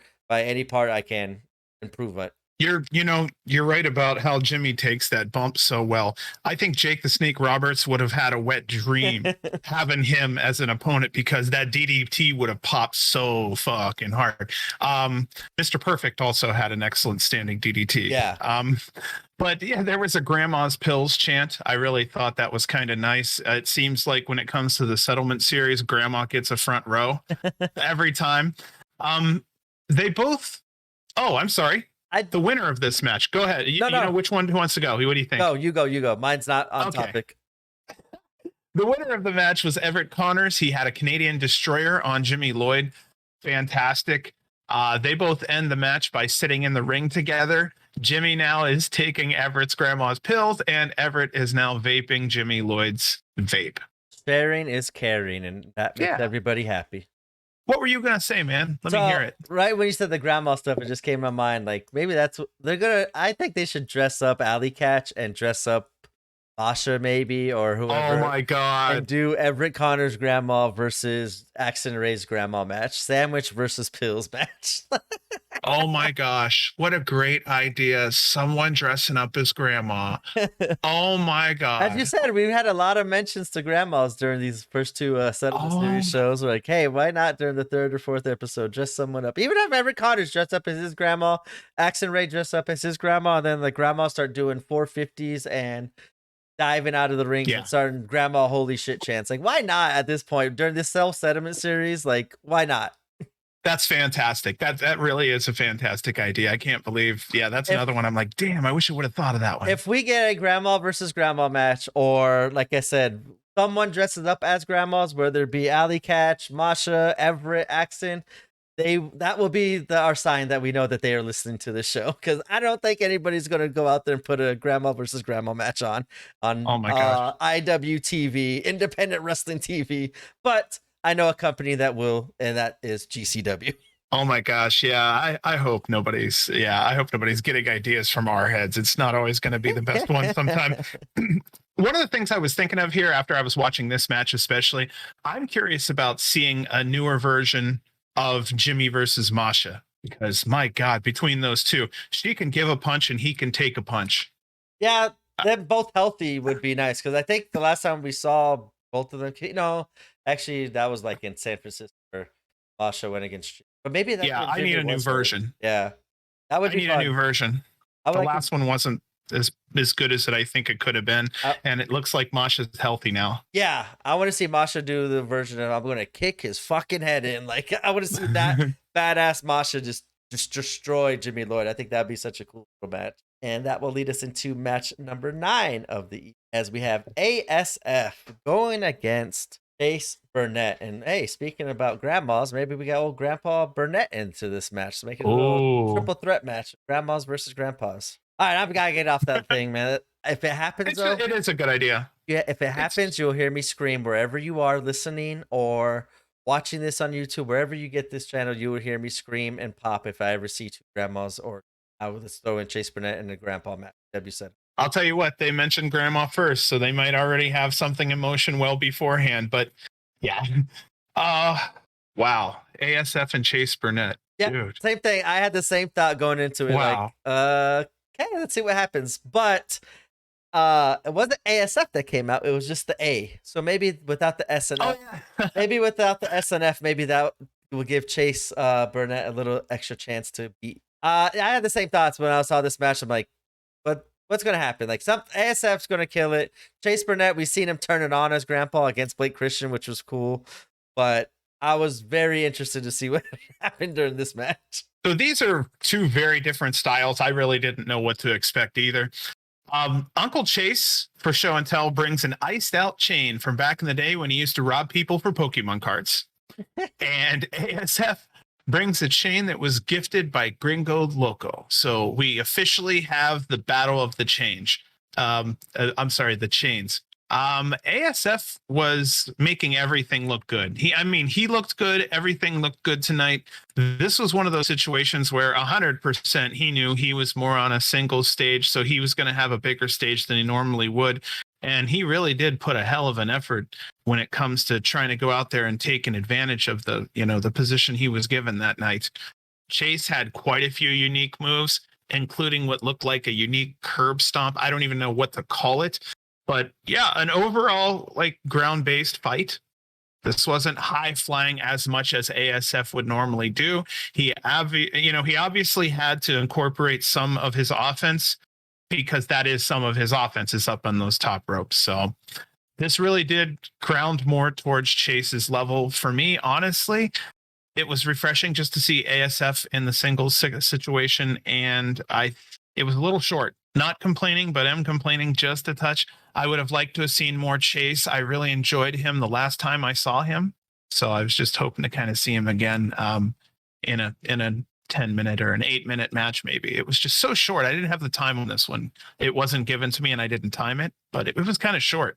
But I think this one was meant to be short. Yeah, I was just about to think the same way. This is kind of going back a couple of shows ago. This is like this was, I think, not the main event, but the semi-main event. So I think it was definitely had its purpose of, hey, let's get ASF out there, get Chase Burnett out there. I think this was the first time I have seen ASF in a, maybe not the first, but first time in a long time. I'm trying to quickly look, seeing ASF in a GCW ring, without Ringo Loco in it. Either it be a 6-person tag match, a regular tag match, or a scramble match. And looks like they did one back in May, but against Alec Price. But it's been a long time, and it's obviously since we've seen ASF not in a ring with Gringo Loco. So I'm always interested in those cases, see how these performers do. The ones, especially the ones that kill it, like ASF obviously is the number one person that kills it with Gringo. I'd like to see what they would do without a Gringo there. Not saying that ASF is not capable of doing it. We just haven't really seen much of it. And I've always, when I see that happen, I'm like, okay, let's see what happens when kind of the ring general's not there, and you might be the ring general in this match, or Chase might be like, or maybe you both got to be. Where I think a lot of during these matches, everyone kind of relies on Gringo Loco to make sure, hey, the spot's about to happen, get in the spot, or hey, we're about to do this. Like he makes sure people are in the right spots and helps out in the dynamic of the match and makes it run more smoothly. I'm always interested to see the wrestlers that kind of are on the outside during those matches. Now they have to be the one to make sure that match goes smoothly. And ASF he's incredible. I don't even know how young he is. I think he's like actually older than we think he is, but he's definitely more polished and definitely could call the match by himself. There's no doubt about that one. And Chase Burnett's always entertaining to see, even when he's playing the old grandpa gimmick. He was perfect for ASF here. I think that was a nice little dynamic of old grandpa against flashy ASF, and ASF does end up picking the victory up as he hits Chase Burnett with the shooting star press. Nice, fun little 8-9 minute match. I forgot how long it was, but it was nice. How the timing of it was perfect because Chase got to do his thing and get to go over. ASF showed that he could hold his own, and I definitely want to see more singles ASF in other matches. That will lead us in to the Our main event. Oh, that's funny. We didn't even mean to do that. What didn't they call? Oh, that's they didn't say the main event at the end. I don't know if you have this in your notes, or maybe I'm saying it because I haven't seen it, but like I like how at the end, instead of like how we said the main event, like at the end he goes, KG goes, let's get ready to settle instead of let's get ready to rumble. I love that. But going into the main event of the night is a 6-man tag match as Cole Radrick, Shane Mercer, and Tony Deppen going against Latigo, Drago Kid, and Toxin. And this was fun. I kind of called it the night before with Shane Mercer. This was kind of like his weekend. This is another match of this weekend where I think he was kind of highlighted a lot this weekend and showing off what he can do in the ring. And I'm so glad for him because, see, like I said, we've named like once a weekend, we could say this is Sheik's weekend, this is Cole's weekend, this is Kevin Blackwood's weekend. This one I think was Shane Mercer's, and especially with him and with the luchadors, I kind of want to see how far he could throw luchadors after he threw Marco Stunt. I was kind of wondering, all right, Drago Kid, you're up. Can you beat 6 rows? Oh my gosh. Yeah, after that spot yesterday that we were reviewing, holy shit. Yeah. Okay, so Gringo Loco joins commentary. After this, I'm going to tell you, like, I was really surprised, but he's really good on commentary. Yeah. He's really good on commentary. I don't know how many times I've really paid attention to it, but this is the first time since I was reviewing it and writing it down. Pretty good, man. That's the first time I've seen him or heard him on commentary. It was awesome. Like, I think how Nick Gage should be kind of in the commentaries during some of these death matches. I think if Gringo's not going to be part of the heavy luchador matches, like I think having him on commentary will still get him on TV, on this crowd, or the fans at home we might not be able to see Gringo, but we could hear his knowledge. So I think even when he's not participating in the match, having him on commentary provides a lot of positives to that match or that event, because I, as a fan, was awesome hearing all the luchador knowledge that Gringo Loco was dropping. Yeah. He added a lot to it, a lot more than I really expected. Maybe once he's done with scrambles or whatnot, yeah, he can sit in on some of these things because he obviously has been trained. And so he's going to know a lot of these moves.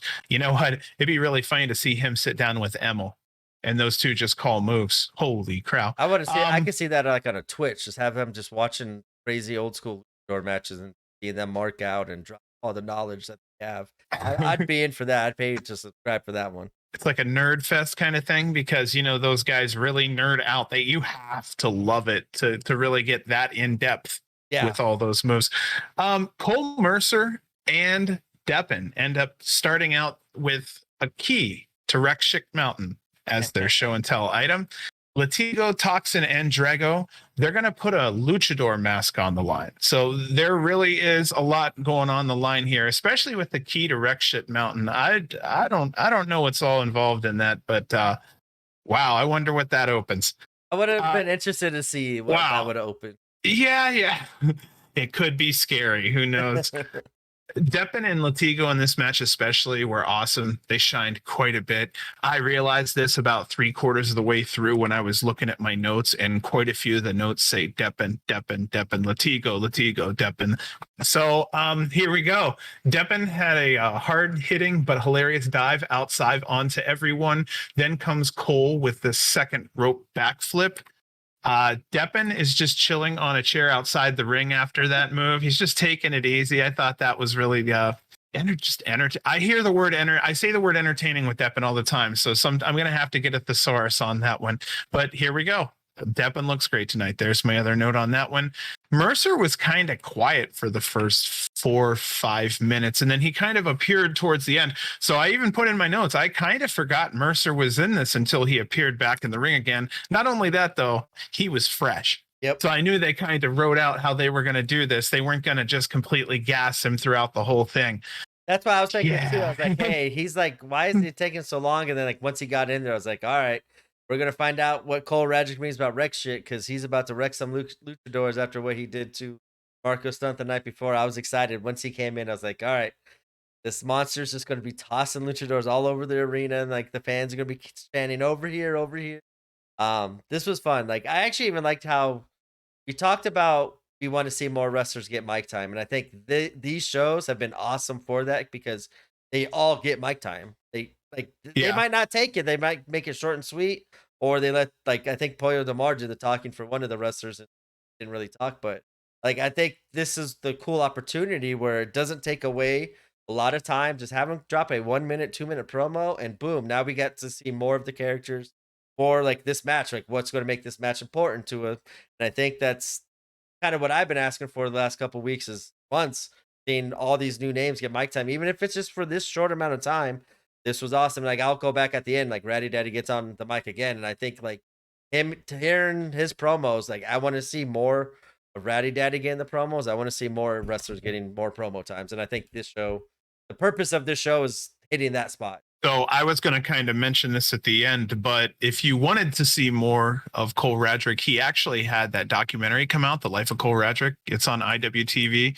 If you're a fan of GCW or Cole Radrick, definitely check it out because these documentaries, especially Cole's though, they kind of go a little further into how these performers live. And then guess what? It's normal. They live normal ass lives. They Right. have fears, they have happiness, they have sadness, they have goals, they have dogs, they have cats, they have rent. Yeah. Fucking do. Outside interest, not then wrestling. But it's just you see all of those things and it's really nice. So yeah, Cole Radrick's, like I said, I haven't lied. He's one of my favorites. I really support him a lot. He's one of my Midwestern kind of, guys. So I do recommend that for anybody who really wants to see it. But Drago was taking serious punishment. Latigo and Toxin were putting in a hell of a lot of hard work for a couple minute stretches here and there. Drago Kid jumped on Toxin's shoulders and performed an insane moonsault to the outside of the ring onto Colin Deppen. Go check that out if you have a chance. Drago's the guy who always likes to jump on his shoulders. Yep. So if you have a chance, check that out. Flurries of moves, plenty of double, triple moves. Everyone got in their topes. The crowd was impressed. There were chants left and right. Everybody was happy after this one. This was a great main event, man. Yeah, Tony fits in well too with the luchador stuff. I know like he had the whole thing going into the collective of trying to get on to Gringo Locos, the world on lucha, because like he kind of made jokes of like, see, I could do lucha stuff. Like just I wrestle at lucha style just without the flips. Like I can do these flips, but I choose not to. So I should still be in the lucha match just because I don't do flips. I still wrestle like a luchador. I can. So I like seeing Tony Deppen interact with these luchadors because he could go with anybody, like any style. We've seen the hard hitting style against Moxley. We've seen the just straight technical matches, like with the Masha Slamovich or Kevin Blackwood. And then like the luchadors, he makes them all look good, just like how Gringo Loco does. And I know there was one spot in this match. I don't know. It just caught my eye. This is probably nothing. This is me on the outside. I'm not an actual wrestler. But like Cole Radrick, they were holding the wrestlers outside. Shane and Tony were from behind, which just kind of makes it more realistic instead of like, I know a couple weeks ago they're talking about the couple of fans or somebody brought up like, I hate like when wrestlers just stand out the ring waiting to catch the people for like 10 seconds. And like I kind of understand it how I look at it. I don't really notice it too much unless it's like really bad. Like this one, I kind of noticed it a little bit because Shane Mercer and Tony Deppen are holding them outside. Cole Radrick then decides to run across the ring off the ropes and then go to the outside. But he did his little tiger fake kick, like he wasn't going for the Yes, kick, yeah. just to go to the outside.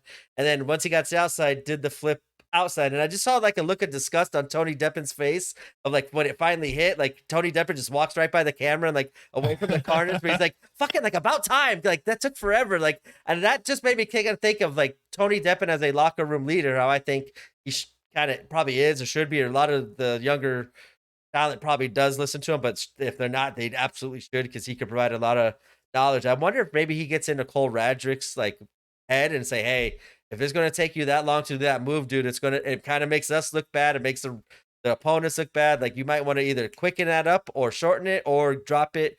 Because that was kind of an unnecessary little tiger fade. But like that little moment caught my eye. Like he always hits it perfectly. And whenever Cole does hit it, it's like usually makes sense. Like that one just kind of didn't make sense for me. But I love seeing him do that move. Like I don't want to see him get rid of it, but I'm interested now. I'm going to be focusing and see if he does that move in his future matches because I just saw the look in Tony's face. Was like, God damn it! Like that took too long, kid. Like let's go. Like I want to see Tony be more like.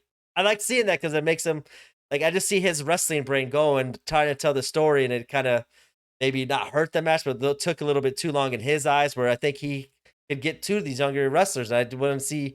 We have a lot of talk in the wrestling world now about the younger talent, listen to older talent. And like I've been there, I've seen younger talent, like not even younger, 10 years into the business, and listening to someone who's 13 years in the business, but they wrestled in a different side of the world than that wrestler did. But to get that knowledge, like, hey, you're not in there in the ring, but you could get some of the mental knowledge to prepare yourself and try to use that kind of style in your kind of style now. So I love hearing the veterans give the younger talent speeches and top pep talks. And I think this was one of those moments that popped in my mind. It was like, yeah, I think Cole's gonna get a little talking to after this match. So I'm thinking it might have just been a misstep, and Exactly. maybe his recovery was this move. Yeah. And I'm just wondering if that's what it was, but off the top of my head, because I've seen Cole so much, and I know that move is very snappy. Generally, a lot. Well, no, the move is generally a lot more snappy than it was put there. So I'm thinking maybe it was just a misstep, and the recovery was I'll just go ahead to this next move, or there was just a misstep somewhere else. And I like how it played out. Yeah. Like it usually always plays out. I really like seeing it, but like it just seemed like this one I just said maybe there was a misstep or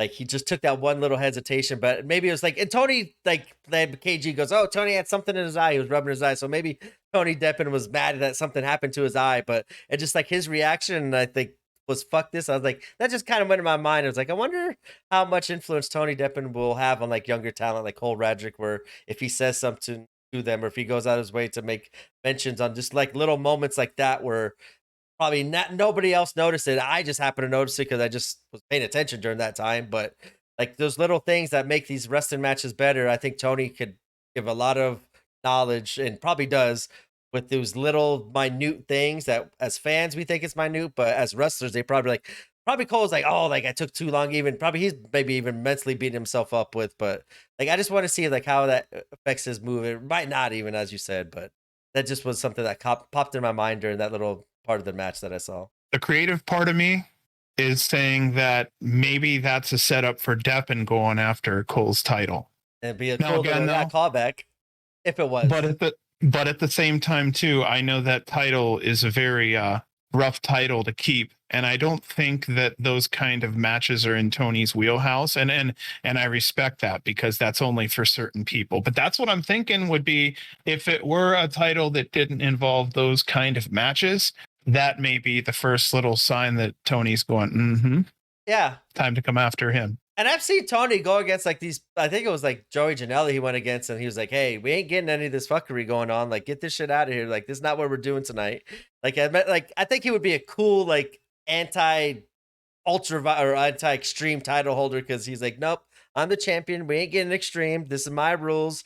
We're not making this an extreme match." And that'd be kind of a good way to get heel heat because obviously the fans want to see the violence and shit. So I think that'd be a good way to get the That's heat a good against one. him and stuff like that for even a couple defenses. And then you finally get Cole Radrick comes back and just totally just comes out in his light tubes and stuff like that and gloves and just like, now you got no choice, Tony. Ring that bell. Let's go. I just like my creative mind was going a lot of different spots during this match because I thought of a lot of cool possibilities in my mind of matchups and how I would get to that matchups and stuff like that. But this match was very entertaining. Shane Mercer does just toss the shit out of everyone. Like this was the weekend of Mercer. I loved it. I love seeing like Toxine and Latigo. I do want to see more too because they have like they're bigger luchadors.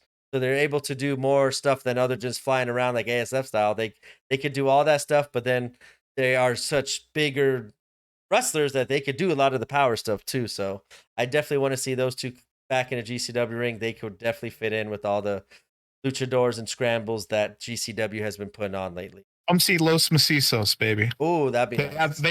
they have the same body types. They're probably roughly the same. You know what I mean? You can tell a 20-year-old wrestler from a 30, from a 40. I think they're probably close to the same age. They look like they have the same build. I can't see height until I look for it. I didn't check the build height on them, but I thought they would be crazy needs to meet crazy. Yeah, I'm impressed. yeah, it was fun. Like that to end off the night, that was super fun. Super fun main event as Cole Radrick, Shane Mercer, and Tony Deppen end up with the victory as they spiked Toxine right onto his head. That means that Cole Radrick, Shane Mercer, and Tony Deppen get to keep Ask That Line, or so we thought. Right. This goes into the Cole Radrick promo. I loved how he said, like, hey, that's awesome that we won. It's awesome wrestling against you guys, but this mask doesn't mean the same or won't mean the same in my hands or on my head as much as it is for you guys and for your culture and your wrestling. So we're going to give it back to you because you would represent it better than I did. And I thought that was such a cool babyface promo and so awesome seeing Cole Radrick get that mic time to cut a promo like that. I really just overall, I think this show introduced a lot of newer or younger talent and still included like a lot of familiar faces. Fans in attendance probably cannot say they didn't get a solid show out of this. Yeah. It really was a solid show considering it just being a settlement series. Yeah, it definitely had way more in ring than the first one. The first one was pretty good, had a lot of pre-match, post-match stuff, but this one was they seemed like right away show the item, get into the action. So I did like the change of pace with that as well. And I also want to see, hopefully, more people get out to the settlement series and attend those things. Because the one thing I wanted to kind of tell everybody here is that the settlement series and some of these outside shows are great places to actually watch some of these GCW performers. And sometimes you can actually go and see them for a lower price than you may be able to see that. So let's just say that, I mean, you see GCW twice a year come through your town if you're fortunate. You might be able to still see wrestlers come through working for other companies. So I would say if it's somebody who really wants to save a little bit of money, this settlement series delivered quite a few of the GCW people we're used to seeing. And when it comes to talent, they also included and let them have a chance to breathe. They were fantastic also. So I just wanted to say, yeah, go out there and support indie wrestling and support these guys. And yeah, you be able to get out there and actually see them sometimes for a little less money than you may normally have to. And if you go out to shows like that, you may get to see them more often. Yeah, especially out there because I think they're gonna. By the way, it seems like they're even though this one was in Chicago because that's where they were in. The next one's back in New Jersey. I think they're gonna be probably sticking to the settlement series of running those matches and those shows kind of on the East Coast because it's closer to their home, closer to like a lot of their talent that they use for the JCW/GCW shows. I just think that was a very smart move that they put it on this weekend as a way to get another show done, have a lot more talent to put on the show, especially newer talent, and maybe rest some of your bigger name talent, the talent that's kind of putting on matches or doing a lot of stuff, kind of give them a little breather while still putting on a very awesome show. And I think that's where these settlement series have done for me is kind of like give the bigger names a break, but give other people another comedic platform to kind of show off another version or another extension of your character. Before we get into our memorable moments, John, I know there was something you wanted to say before we get into our memorable moments. So okay, so normally I don't have a little speechy thing, so I don't want people to think there's always going to be a funny little speechy thing here. But this was kind of a weird one. There was a coincidence. We kind of know the people, so this is a little interesting here. So the last episode that we had of our podcast here, we were talking about supporting independent wrestlers and promotions. We spoke of wrestlers being injured and still showing up to work without fans knowing any different. They screw up or they make a little mistake and you're telling them they fucked up, and they're tired. We spoke about being kind because we don't really know the whole story, what's going on. So in match 3 of this episode, we were talking about how Sandra Moon had a plushie that was a gift that she was using for show and tell. She said that she was given that gift as a gift basically from her friends. They were good friends, Jody and Lazarus. So what people don't know was that Jody, Lazarus, and Alice Blair all got into a car wreck that day where they were traveling to Arizona for a show. So now they still performed that day. And not many people that were sitting in those stands knew that. So this was one of those situations I wanted to say where it was a real life thing. It really did happen. We know these people. Quite a few of them. No, not quite a few of them. All of them work in Vegas constantly. Quite a few of them I've seen a couple times. And I know that all of them are very genuinely nice people. So I'm going to kind of fast forward a little bit here because it's kind of connected since this is a long little arc here.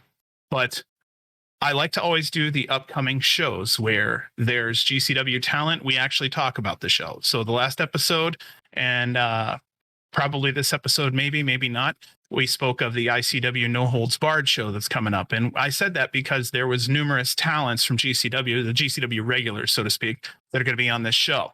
So here's where it gets even more interesting.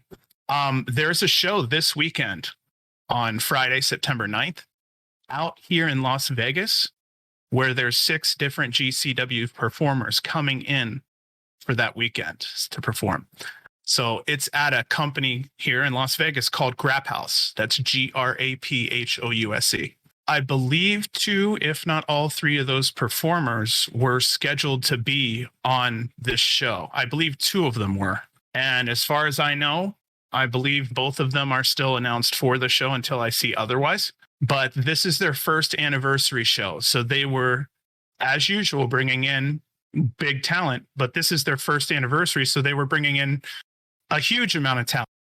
So this is where in Las Vegas here, I'm able to see a lot of my GCW favorites when they come through, because like I was just preaching earlier, you can spend a little less money sometimes and you're able to still see all your favorites, sometimes at a little more intimate and a smaller venue, which makes it even more fun because it just, well, it feels more intimate, So I wanted to mention them because they are here in town. And I also wanted to mention them because they have a lot of GCW talent. So I'm actually going to run down the card. Check out this card and listen to how many people you hear. We've got Bodie Young Prodigy, a Las Vegas guy, versus Starboy Charlie. We have Sonico versus Lazarus. That's the gentleman who was spoken of that got into the wreck. We have Dark Sheik versus Bryn Thorne. We have Los Suavecitos versus the Natter Day Saints. We have the Wild for the Night Scramble. Here we go. We have Hunter Freeman versus Midas Creed versus Sandra Moon versus Papa Jace versus Godspeed versus Jody himself, whom we just spoke of, and Duke Lawrence. Our next match would be Cole Radrick versus Nick Xander. That's going to be a knockout match. No kidding. Do not underestimate or sleep on Xander. He's got a good gimmick going also. He's got a heartbeat gimmick. And when he hits the microphone, you hear boom, boom, boom, boom. And it sounds just like a heartbeat. So to the fans, I mean, it's real easy to get into. It's a fantastic gimmick, I have to say. Then we have our championship. Our Grap House World Championship that night is going to be Gregory Sharp defending against Jordan Oliver. Now, come on. We're talking, so this is what we're getting in Las Vegas Friday night. And this is what we normally would not see unless GCW came to town. So this is where I'm saying, get interested in your local companies and find out what's out there, because there's a lot of talent flying to town all the time. You just have to open your eyes to it all. So this is why I wanted to mention this one, was because there's such an amazing story here. This is something I spoke about on the last one. The story weaves right into our local area. I've spoken to Jody about this situation. I just wanted to mention then that with Grap House, you can actually find them on Twitter at Grap House LV. So GRAPHOUSE LV. Also, I was talking about passing along nice messages of just being kind to people. You can reach out to Jody at Jody himself 999 on Twitter, Lazarus. You can find him at Boy Lazarus. That's BOI Lazarus. And lastly, Alice Blair. She's at the Alice Blair on Twitter. So I just wanted to make sure that I was just following up on what we were talking about. And it just so happened that we had a real life situation. And this is a point where it doesn't cost anyone anything to pass along a nice message, say hello, wish them the best. Not everybody's out of the woodwork here, so we really are making sure that we do what we can to be supportive and send along as many kind words as possible. But when it comes to that Grap House show, both B and I here are going to be down there at that show. We're going to be supporting our local company. It would be really cool to come down and say hello. We're really going to have a fucking blast down there. No lie. But at this point, I just wanted to end that with that. And I also wanted to use the Grap House story and the story that is just another, just an unfortunate wrestling thing that nobody would know of unless there's people like us that are constantly in the news. So I just, yeah, we're fortunate to be wrestling fans in Las Vegas this week. And this is going to be so awesome. Yeah. Yes. I mean, serious. Anybody who can, please come the fuck out. We're going to have a blast. Yes. Before I head into the Grap House stuff too, going back out to your Jody, Lazarus, Alice Blair, there was also one other one. I'm reading up on it because I didn't know about that until you mentioned it. So I looked up. There's another local wrestler that was in that car. The Papa Yase was in that car as well. And you can, What? Yeah, and he was actually the one who wrestled like the main event that night. So that's what they were all He's saying. in our show. Yeah, he's going to be at our show too. So he's going right from a car wreck a week earlier to doing 2-3 shows again this weekend, busting his ass for our entertainment. So Oh man, I did want to make sure. I did want to make sure he got a shout out too, because I had to lurk for it too because I didn't even know he was in it. But you could catch Papa Yase at the Battle Brand on Twitter as well. So if you want to send him some love and support, and everyone else, like I said, I Grap House too, because this is a fun show. I am looking forward to. I've been to the first couple Grap House shows, and then I didn't go to the next couple afterwards because of another show in another city, or financially it wasn't right, or just other plans. So this is my third one I am catching, but they are always fun. It does feel like a GCW kind of night, maybe without. You'll still get the blood and violence. You just might not get as crazy with the light tubes or any of that stuff, but there will still be plenty of blood, violence, comedy, laughs, cheers happening that night. And yeah, I am obviously looking forward to seeing Jordan Oliver versus G Sharp Part 2, because last August, or almost around Labor Day weekend last year, this was the time where it wasn't a Grap House show, but it was at the same place where the Grap House runs their shows at that time, was versus Pro Studios. That's where Jordan got to. I started a little G Sharp chant here. G Sharp didn't really like to it, and then started calling me and my son out, and my son was in the. We were wearing our Jordan Oliver shirts, so obviously G Sharp starts yelling and cussing at us. My son stands up, start yelling back at him. Jordan sees it, calls my son into the ring, lets him talk his shit to G Sharp while holding him back, and G Sharp had to be held back too from going after my son. So it was cool seeing Jordan let him kind of play manager at the beginning of the match. And then even like midway match, called him back in, asked for some advice, then went back out, and the crowd started a little kid chant and stuff like that. So obviously that is one of the reasons why our family is a huge Jordan Oliver fans. I was a Jordan Oliver fan before that, but to see the rematch happen again in Vegas, Part 2 at Grap House this weekend is absolutely going to be fun. We also have New Japan going to be out here this weekend too on 9/11 at Sam Sound. Still hoping to get some tickets to that. We'll see. But if not, I'll definitely be checking that card out online, because that looks like a pretty good card. And the reason I brought it up is because we have a couple GCW people in there. We have Kevin Blackwood, Blake Christian, Alex Zane, Rocky Romero, even though he's only wrestled once, Tom Lawler, who we just saw at Black Label Pro, and Homicide as well, wrestling at the New Japan Strong on 9/11. Wow. So, no slouches. Yeah, so I might be trying to get tickets to that one as well, but we'll see. I am definitely going to Grap House. I cannot wait. Friday night is going to be a fun night. Hopefully get to see Jordan become the Grap House World Champion. If not, I won't be mad, because I love G Sharp as well. But I am a little biased here, so I got to root for him. But I will not be I will not be disappointed no matter the outcome, because Scrap House shows are like that was one of the funner shows that I went to their first show, as that was Thursday night before the GCW show on Friday night. So that kind of got my weekend going for last year's Labor Day uh, weekend for the GCW shows out here and everything. So I'm very much looking forward to the Grap House. They kill it there. The S4TB group and Chris Mounts and all them, they've been killing it out there. So definitely can't wait to catch. This will lead us into our memorable moments of the W Settlement Series Part 2. And of course, once again, John, I'll let you go through yours because my normal three are usually on yours as well. So if you do happen to say one of my normal three, I will elaborate after yours because I love hearing all your memorable. Well, I don't know why I keep mine short and sweet. I usually play favorites too, so maybe that's why I'm always keep them short. It's always the Jordan match or the the Cole Radrick match. Where even though everyone Right. else wins, that just what sticks in my head. So let us know your memorable moments of GW Settlement Series Part 2. Okay, so first off, the fact that it was show and tell was so fucking awesome. I've never seen a show and tell wrestling show ever before. I'm 100% sure I do not have to think of my fucking library if I have one. The reoccurring Law and Order sound, the dun dun, I I get the joke now. It was really fucking awesome.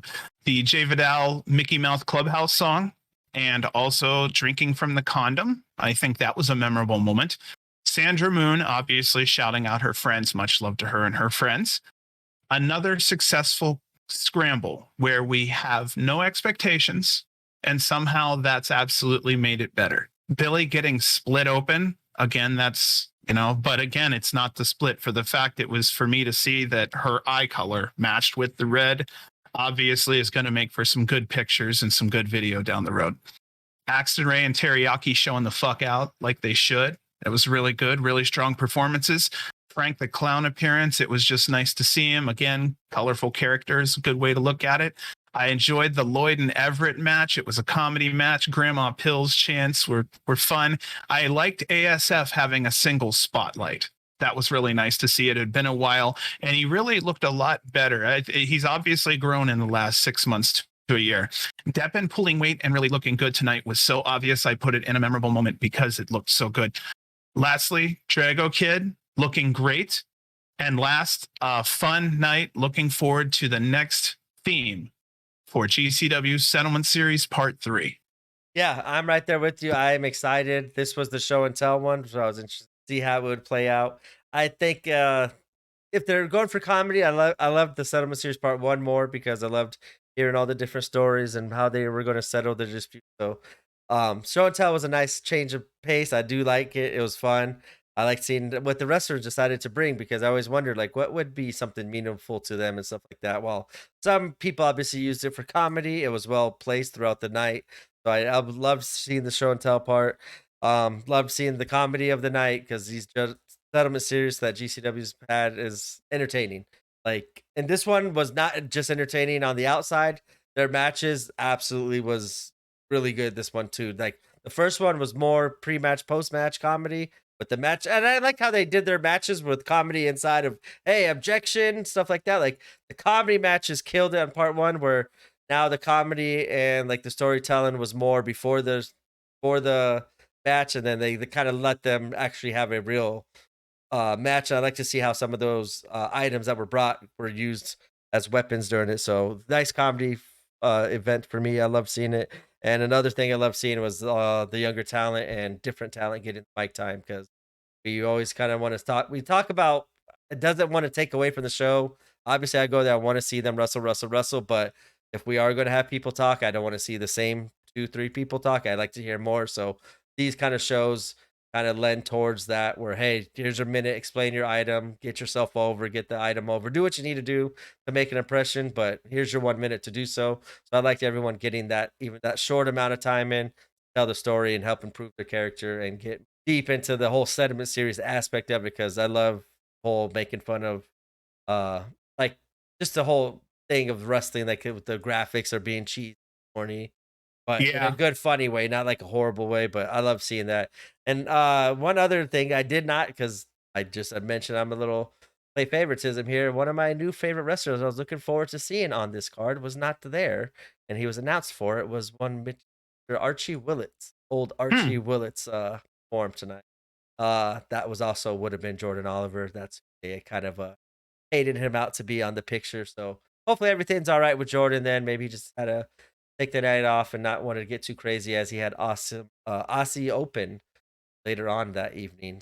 So at Art of War game, which we'll discuss on our next as next episode we are covering is GW's Art of War games that happened later on that evening.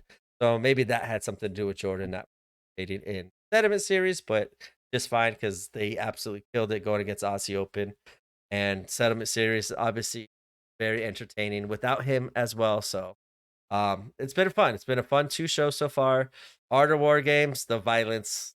If those of you have been waiting for some violence here, kinda got all the comedy out in Settlement Series, the violence happens, and it is a crazy night of just creative fuckery going around. That's the only thing I could think about Art of War games. It was impressive. Wow. I thought they Yeah. had a big hill to climb off of last year's, but this year's was very good and very solid in its own way, which I'm glad. It didn't have to go back to how it was last year. It was a great show on its own merit. Did you The last thing I will say, I'm so sorry. I said Papa Jace. I am so gonna have to tell, dude. I'm so sorry. I I'm did so that tired. forever I too. said Papa Jace, bro. I did the same thing too. It's been a long couple days, long weekend of Yeah, wrestling, yeah, long yeah. couple days recording. Yes, also, if you did not listen as well yesterday, another place to find all your upcoming GCW shows. Mm-hmm. My wife made a website, mostly for the GCW calendar to kind of make it easier to find out upcoming shows. Because if you go on GCW social media, it's kind of hard to see upcoming shows. And if you, especially if it was announced a couple weeks ago, you got to go through a lot of tweets and retweets and stuff, which is fine. They're at least retweeting our stuff, which is also cool. But it does make it a little bit harder to find the events for upcoming shows. So my wife did make a website. It's called gcwplantpodcast.com. You will also be able to find where to find our shows wherever, if you're having trouble or wanted to tell other people where to find us. That information is on there as well. Um, there's also like I said, the calendar page, which will have easy to read, easy access to find out what shows are coming up in the GCW's future, what shows they announced. They just announced one actually while we were recording this podcast, and my wife already updated it. So it is on there. Just check it out where it says events on the left. If you're on mobile and you want to get tickets for the events, just get event details. That's right underneath the show, and you'll have the link to go to your Eventbrite or wherever the show is. I know Japan's not using Eventbrite, but she does have the whatever website they use to buy tickets out there. So wherever you want to look up upcoming GCW shows or buy tickets from, also please check out GCW Plant Podcast in the section as well. Like I said, we will be back hopefully tomorrow with you guys for GCW's Art of War Games. A lot to go into there, a lot of action, a lot of craziness. A lot of fun times again on that show. Totally different show than the Settlement Series. That's for sure. On behalf of myself and Mr. John J. Wolf, we bid you adieu. And like we always do, long Long live live. Uh-huh. GCW. CW.